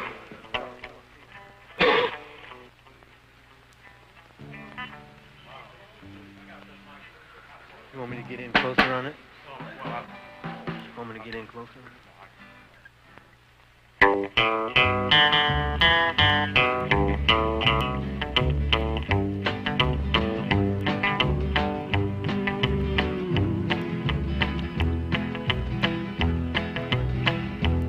Down the street the dogs are barking and the day is getting dark. When the night begins to fall, then the dogs will lose their bark. Then the silent night will shatter from the sounds inside my mind. And I'm just one too many mornings and 1,000 miles behind. From the crossroads of my doorstep, my eyes they begin to fade, and I turn my head back to the room where my love and I have laid. Then I gaze back to the street, the sidewalk and the sign, and I'm one too many mornings and 1,000 miles behind. Well, it's a restless, hungry feeling. It don't do nobody no good. And everything I'm saying, you can say it just as good. 'Cause you're right from your side, Bob, but I'm right from mine. I know it. We're just one too many mornings and 1,000 miles behind. That's right. Down the street the dogs are barking, and the day is getting dark. As the night comes in a falling, those dogs will lose their bark. And the silent night will shatter from the sounds inside my mind. As I'm one too many mornings and 1,000 miles behind. Just one too many mornings and 1,000 miles behind. But just one too many mornings and 1,000 miles behind. I'm just one too many mornings and 1,000 miles behind. I'm just one too many mornings and 1,000 and 1,000 miles. Another 1,000 miles. Yeah, 1,000 miles behind, 1,000 miles behind. I'm just one too many mornings and 1,000. Support for community programming provided by Betts Plumbing and Heating Supply Company, an independent, family-owned wholesaler serving Westfield for over 50 years, specializing in plumbing, heating, and industrial piping supplies. Visit bettsplumbing.com or 14 Coleman Avenue, Westfield. Public welcome. Join me, Tina Gorman, each week from 6 to 8 a.m. for Wake Up Wednesday, when my guests and I discuss health, wellness, and lifestyle reimagined. Community Radio. 107.5 FM, WSFD. Live from Studio 120 at Westfield Technical Academy, this is WCPC Channel 15 and 107.5 FM, WSFD-LP, Westfield. Well, it is Tuesday morning. It is July 7th where you are. July 7th is also known as National Strawberry Day. Believe it or not, it's Tell the Truth Day. Tell the Truth Day. Oh my God, that's probably why it's raining outside today. I don't know. Oh, National Dive Bar Day as well. Okay. So now there really is a day for everything, isn't there? National Dive Bar. Okay. Okay. Jim Nagel, what's the first dive bar that comes to mind for you? Dive bar. Well, the first that comes to mind? Yes. There's one on the corner just south of our house called what's it called? Oh, I Pass it know every this day, one. but it's there. Wait a minute. Carol's something. Carol's Pub. That's it. Carol's Pub. I Carol's remember it because my sister-in-law went in there thinking that it was going to be for her. Yeah. Yeah. Oh, I see. Yeah. Yeah. Well, it's actually spruced up pretty nicely, and they have country music 3 or 4 times a week. It's I haven't found the music that I like yet, but when I do, I'll go over there. Oh, gotcha. I was there once for a political event, so I know what it looks like. I see. inside. What makes it what makes a dive bar a dive bar? You know, it's supposed to be smoky in the old days, smoky and kind of Dirty. grimy and Dirty. With guys hanging around at the bar, just kind of Who've been there all day long, pounding them down. Yeah. But I think in fact there are Carol's makes the list of the 10 best dive bars in Chicago. Yeah. Really? How do you like that? Well, no, I've got to go there the next time. I'll have a non-alcoholic drink, and we'll sit at the bar with somebody who's been there since the morning. Yeah, it was really much more of a dive bar. I don't know why I'm having trouble saying that. Yeah. Years ago, when Carol actually was the owner, she was she was kind of rotund. Not very, okay, let's go with that. All right. And she'd come out and smoke cigarettes in front because you couldn't do by it law, inside. You can't smoke in the bar, and it really did look pretty seedy. But then new owners took over, and it's much more polished now.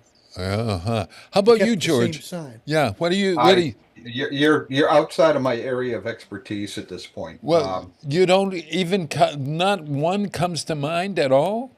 There were a few in Boston when I was at college, but we're talking 50 years ago, and I honestly don't even remember the names. Yeah. Here in Westfield, I suppose the first thing, the City Hotel, although City Hotel is, if you've been to City Hotel in Westfield, take you there sometime, Jim. They have, it's really kind of cool. It was owned by Tom Daly, who was the principal of the high school, believe it or not, and his family, and the Rickardy family had owned it for years, and some of the people who lived at the bar lived in the building itself. So that it was a hotel and upstairs. So they would come down in the morning and and be there at the bar. Okay. So they never have to leave. No. And it was an Art Deco bar with glass cubes or whatever. It's really kind of cool, and they've cleaned it. It's clean and nice. Same thing with the Nook. If you haven't been to the Nook in Westfield, that's an old, I almost feels like a speakeasy or whatever. And that Nook has been cleaned up, and it's now a martini bar, isn't it? Well, it's called Hootkies at the Nook, and they have it's a martini, and they have oysters and all that sort of stuff, and that it's really kind of wonderful. But my favorite bar is McSorley's in New York City. It's an old dive bar down in 4th Street, West 4th Street, I think. Considered a dive bar? Yeah, well, I think you'd consider it a dive bar because they haven't the dust stays on the on everything. I mean, like, so the chandeliers have like dust, like 3 or 4 inches worth of dust and stuff, and so layers of history. Layers of history. Yeah. Hey, Didn't that's we a have great some dive idea, bars? huh? Didn't we have some dive bars in Worcester? Oh, I think I drank at all of them. Yeah. I'm trying to think of mine was it wasn't really a dive bar. I suppose it was the Silver something. They tore it down to build the new Civic Center or something. And Dottie was the waitress. She had a alligator skin handbag look to her, and we drank in there all the time. I even went to a funeral of somebody who was there all the time, fell off the stool, died. We went to his funeral. Everybody thought we were his bastard sons or something. You remember that at all? Bob, did you ever go to the any of the Springfield newspapers Christmas events at the old what was the hotel across the street from the bus the station. Hotel Charles. The Hotel Charles. Yes. Oh my gosh. Well, yeah. Once a year, we had this group of journalists and others. Yeah. Called ourselves the Springfield Journalism Review, which was basically a drinking club. And we would go over there like a couple of days before Christmas. Yeah. And get absolutely hammered. And the most amusing thing about it all was that the regulars in the bar, who were all the hookers who frequented the hotel, they got very upset that we were lowering the standards. Bad for business. Yeah. Getting you're all in there. You're crowding up. There's no, they can't do their business. No, God, those were the days. Hey, Peter, how much time do we have left here? Peter Coles? You have about 15 minutes. Oh, fabulous. Because you were a little late coming in. Fabulous. I know that's a big shock to everybody. Oh, my God, no. Hey, so listen. I want to do a couple of things. I want to talk about our reading, what you guys are reading right at the moment, and then I want to do a game with you around that reading. But what I am reading, How to Write an Autobiography by Alexander Chee. It's a series of essays that are very interesting because it's not teaching me how to write an autobiography so much as it's looking at essays throughout his life that he has written, that he has written about certain parts of his life. So there was one on the AIDS and whatever, and early on, oh my God, his love of Annie Dillard, who was his teacher at Wesleyan. Annie Dillard was. Did you ever read anything by Annie Dillard, you guys? Gee, it's been a long time. Yeah, but yeah.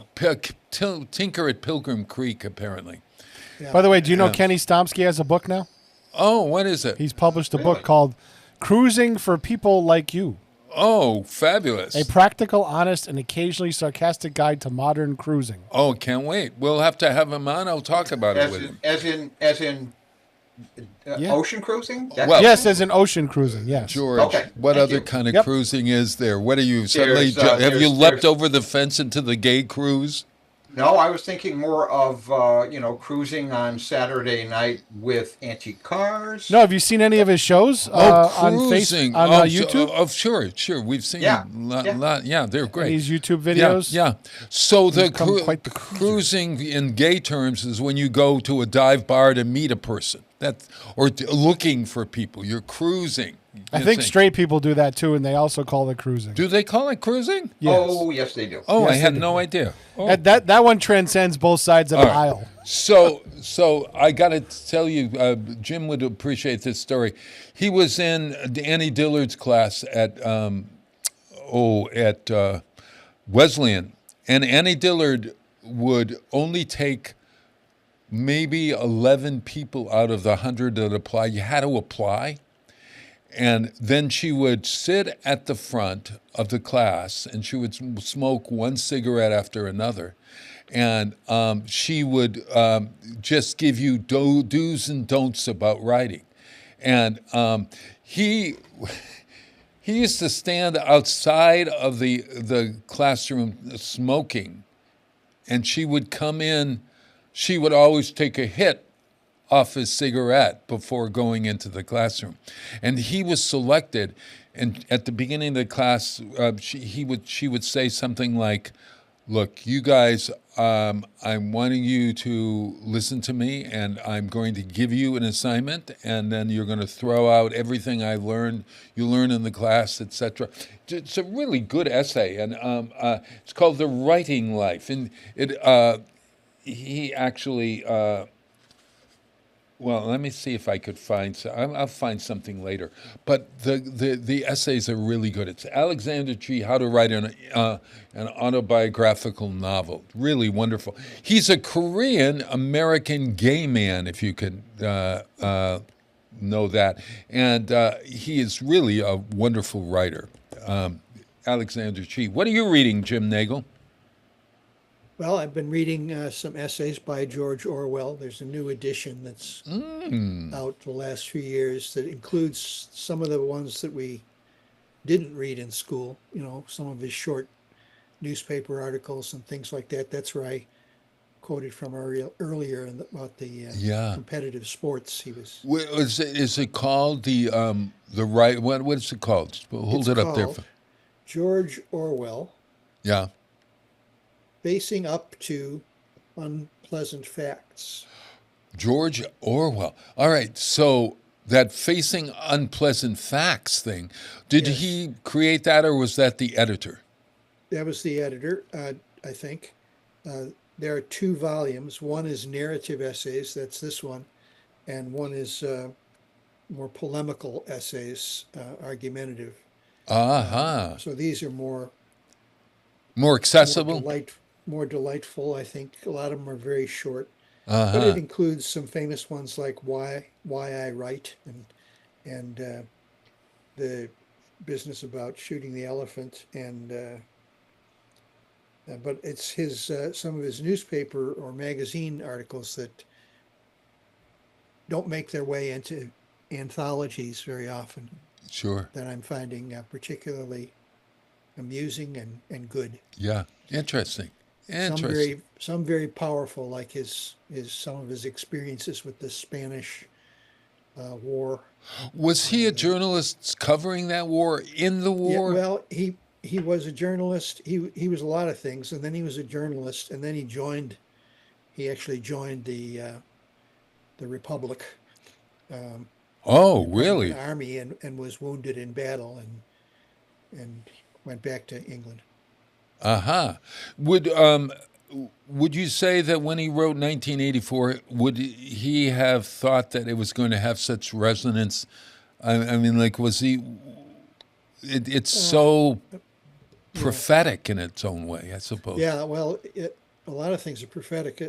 For example, reading that excerpt that he wrote about the Spanish War, so reminiscent of what's going on in Ukraine. Where the big powers like the United States are staying out. England stayed out of the Spanish War, the revolution, whatever you want to call it. Yeah. 1938 war. And so the Nazis and the fascists of Italy practiced air bombing, mass bombing, like Guernica, Yeah. Remember. On the Spanish Republicans. Who knew that Franco would outlast all those guys? But in any case, I don't know if he thought it was prophetic. That's a good question. Yeah. I think he was trying to hone in on a number of factors that were beginning to govern life in the 40s. Yeah. It's so interesting that he chose 1980, 40 years later. I mean, if we were writing a dystopian novel now, we would probably have to go, I mean, where will you place it in? 100 years rather than 40? 40 years is an interesting we could do what he did and say 2062. Because what he did was reverse the year he wrote it, 1948. Oh, I see. 1984. Right. I see. Gotcha. George, what do you got up your sleeve? That sounds like a great read, actually. George, that's right up your alley there. Yes, absolutely. I'm going to have to get a copy of that. Unpleasant. George Packer is the editor. Yeah. Sorry? George Packer is the editor. George Packard. Okay. Thank you. Packer, like Green Bay. He writes for the Atlantic and some of the other slick magazines. Yeah. Okay. Yeah. Himself a very good writer too. Yeah. Well, what are you reading, George? Well, like you're on this kick. I'm taking way too long to read this thing, but I mentioned it to you. I've got Bart Ehrman's latest mass market book. Now, Bart Ehrman is a New Testament scholar. Sure. Recently retired as a professor at UNC, don't remember which campus, but his latest book is called Love Thy Stranger, How the Teachings of Jesus Transformed the Moral Conscience of the West. So he's taking the teachings of Jesus as presented in the Gospels, right, and examining that for the impact that it had on moral philosophy in the broader sense, and how that's really affected society for the last at least 1,800 years. Yeah, Ehrman is just a brilliant scholar, and he's an excellent writer. So how do you spell the last name? Bart Ehrman, Ehrman. Ehrman, and the name of the book? It's Love Thy Stranger. Love Thy Stranger. Now, this is right up my alley. I love reading those kinds of things because it sounds as if it's not, you wouldn't call it a religious book, right?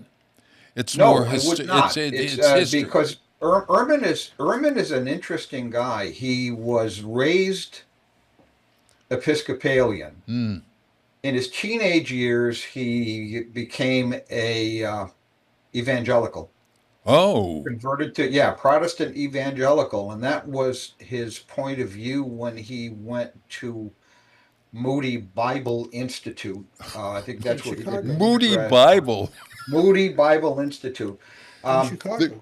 Chicago, really? Did you go there, Jim, by chance? I've passed by several times. Oh, really? It's right across the street from the Chicago Historical Society. Oh, good news. Okay. Yeah. You know, yin and yang. Yeah. He subsequently was at Dartmouth. No, I'm sorry, not Dartmouth. Princeton. And once he got his PhD, he's been a professor and an author at a number of different places. But like I said, he recently retired. He does a weekly podcast, which you can catch on YouTube. Right. It's called Misquoting Jesus, which was the title of his first mass market book quite a few years ago. Gotcha. So he's not evangelical now, is he? Or is he? No, he's an atheist. He's an atheist? He's an atheist, yeah. My God. So he's really filtered through there. I mean, like he's a historian that is looking at the historical Jesus, which is an interesting kind of way of thinking. Well, he doesn't ever try to convert anyone to his point of view. Right. He has many friends in the academic ranks who are hardcore evangelicals and across the whole spectrum. Sure. But he says he got to the point where he knew so much, he learned so much about early Christianity that he just couldn't do it anymore. But you won't get that in his books. What you get in his books is a very straightforward treatment of the history. His sources are always impeccable, and he just is really, really good at what he does. I really recommend his podcast. He actually has what's it called? He has his own Biblical Studies. The Biblical Studies Academy. And it is an online learning channel where you can sign up for full semester courses. Really? In various aspects. You have to pay. Bible Is there history. money involved? There is some money involved, small amount of money involved, Sure. but it's really, compared to what you pay for a college course elsewhere, it's amazing, significant. I've done a couple of his one-day seminars. And I haven't gotten into any of the deeper stuff simply because I don't have time. Right. But, interesting. Very good stuff. Yeah. Very. So go on. Yeah, on YouTube, just search search his name, Bart Ehrman, Ehrman. It's fascinating stuff. Wonderful. Hey, you guys would be. I've talked about it ad nauseum on the show. I read the Iliad. I read the Odyssey. Guess what else I'm reading with how to write an autobiographical novel? I am reading the Aeneid. Oh my God, it is so great. And Emily Wilson was my translator for both the Aeneid and the Iliad and the Odyssey. I love that. This is Roman, It was written by a poet. Homer was the Odyssey and the Iliad were narrative poems. This was actually written down. And Emily Wilson is the one that writes the introduction to this. And I really love this. I'm beginning to even think I'm going to like this more than I liked the Odyssey or the Iliad. I don't know, but I'm just there's there are about 80 pages of introduction, and I read how they translate and all that business. And it is so wonderful. When's the last time you read Armor Vroom Koi Kano Troyes Qui Primus? Yeah, it's been a long time, that's for sure. Yeah, I remember a friend of mine was a classical scholar at the University of Chicago, and that was his favorite. The Aeneid of all the classics. He was more into Latin than Greek.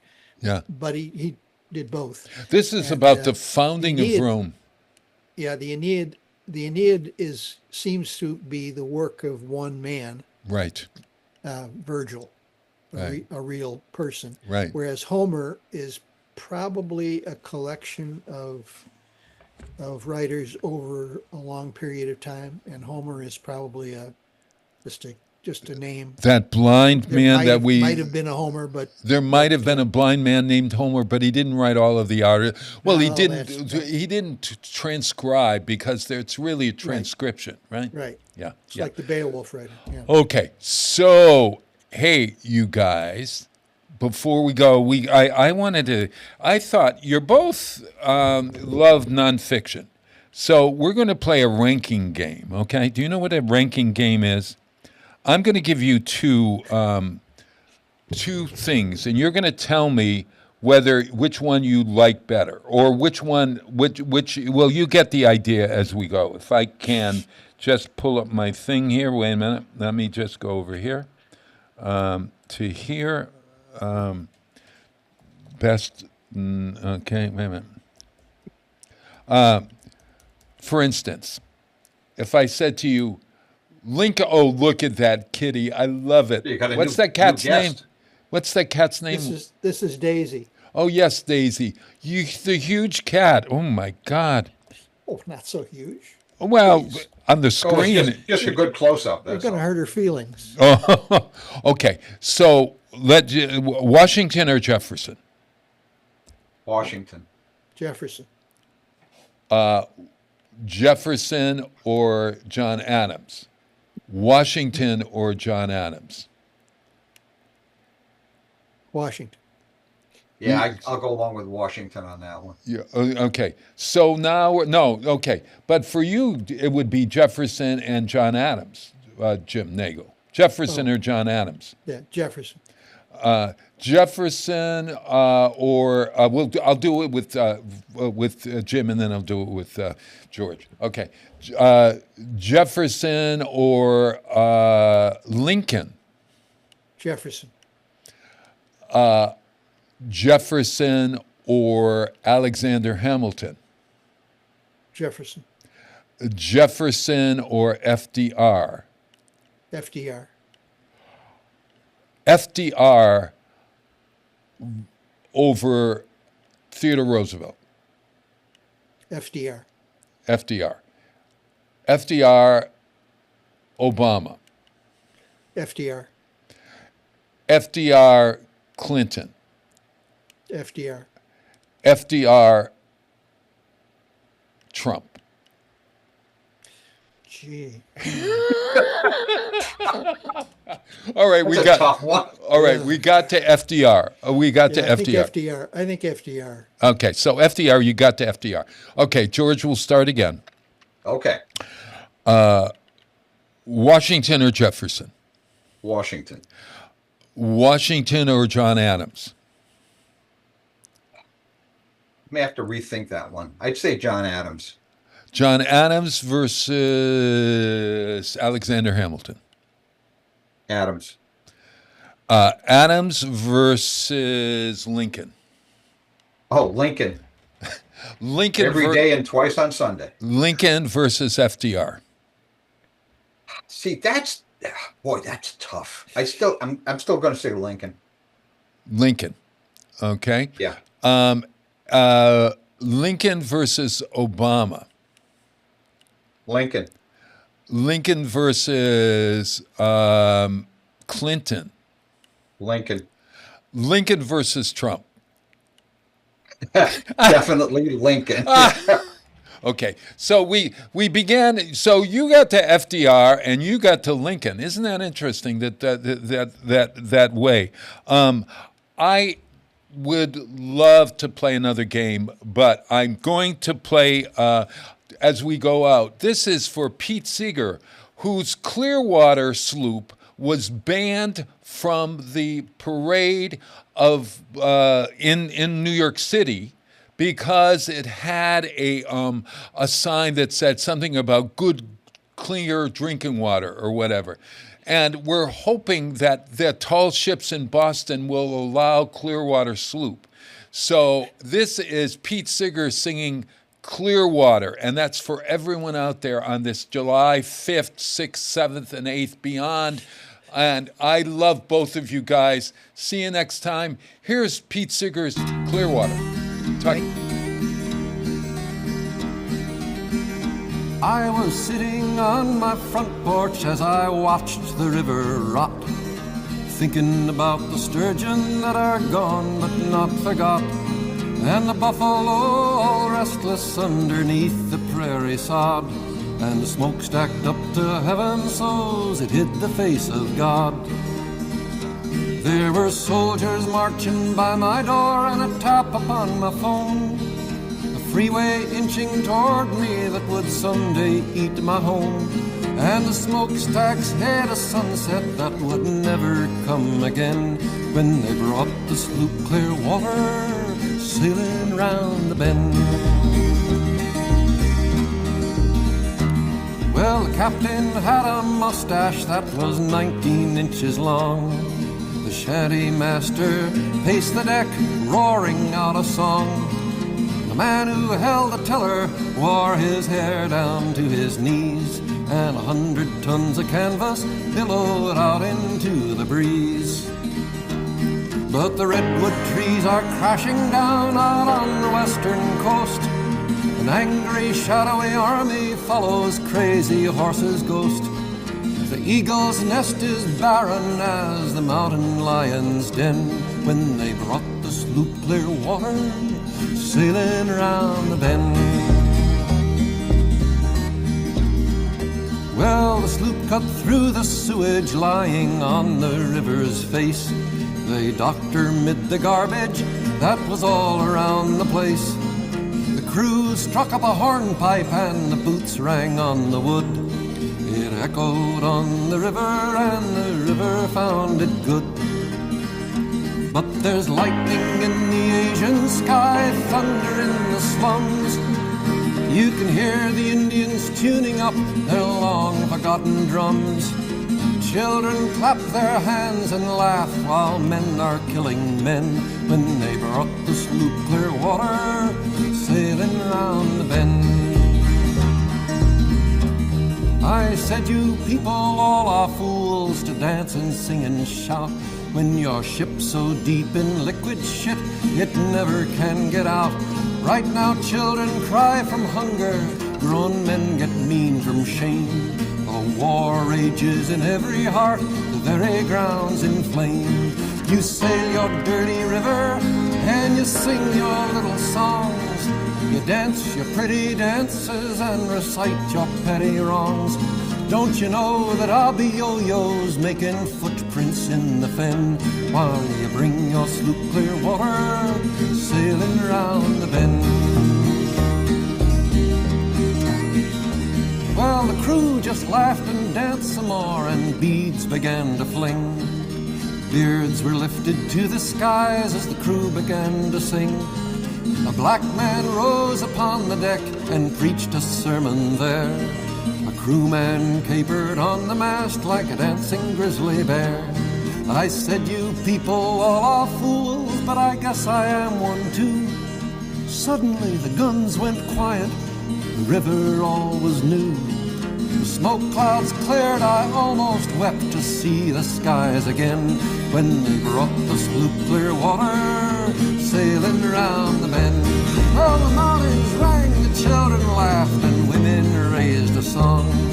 The bison thundered down the plain, 100,000 strong. The ghost dance tent was raised again, the lion wandered free, and the river ran like silver from the mountains to the sea. There was love and joy and brotherhood, peace the world around, life and paint and energy, and trees and taste and sound. And I'll be yo-yo danced a solemn waltz out in the fen, when they brought the sloop Clearwater sailing around the bend. Well, the sloop is gone, once again I'm ready to watch the river rock, while others feel the sky fire, others hug the shot. But some folks in town are up and around, asking what, how, why, and when, ever since that sloop Clearwater come sailing around the bend.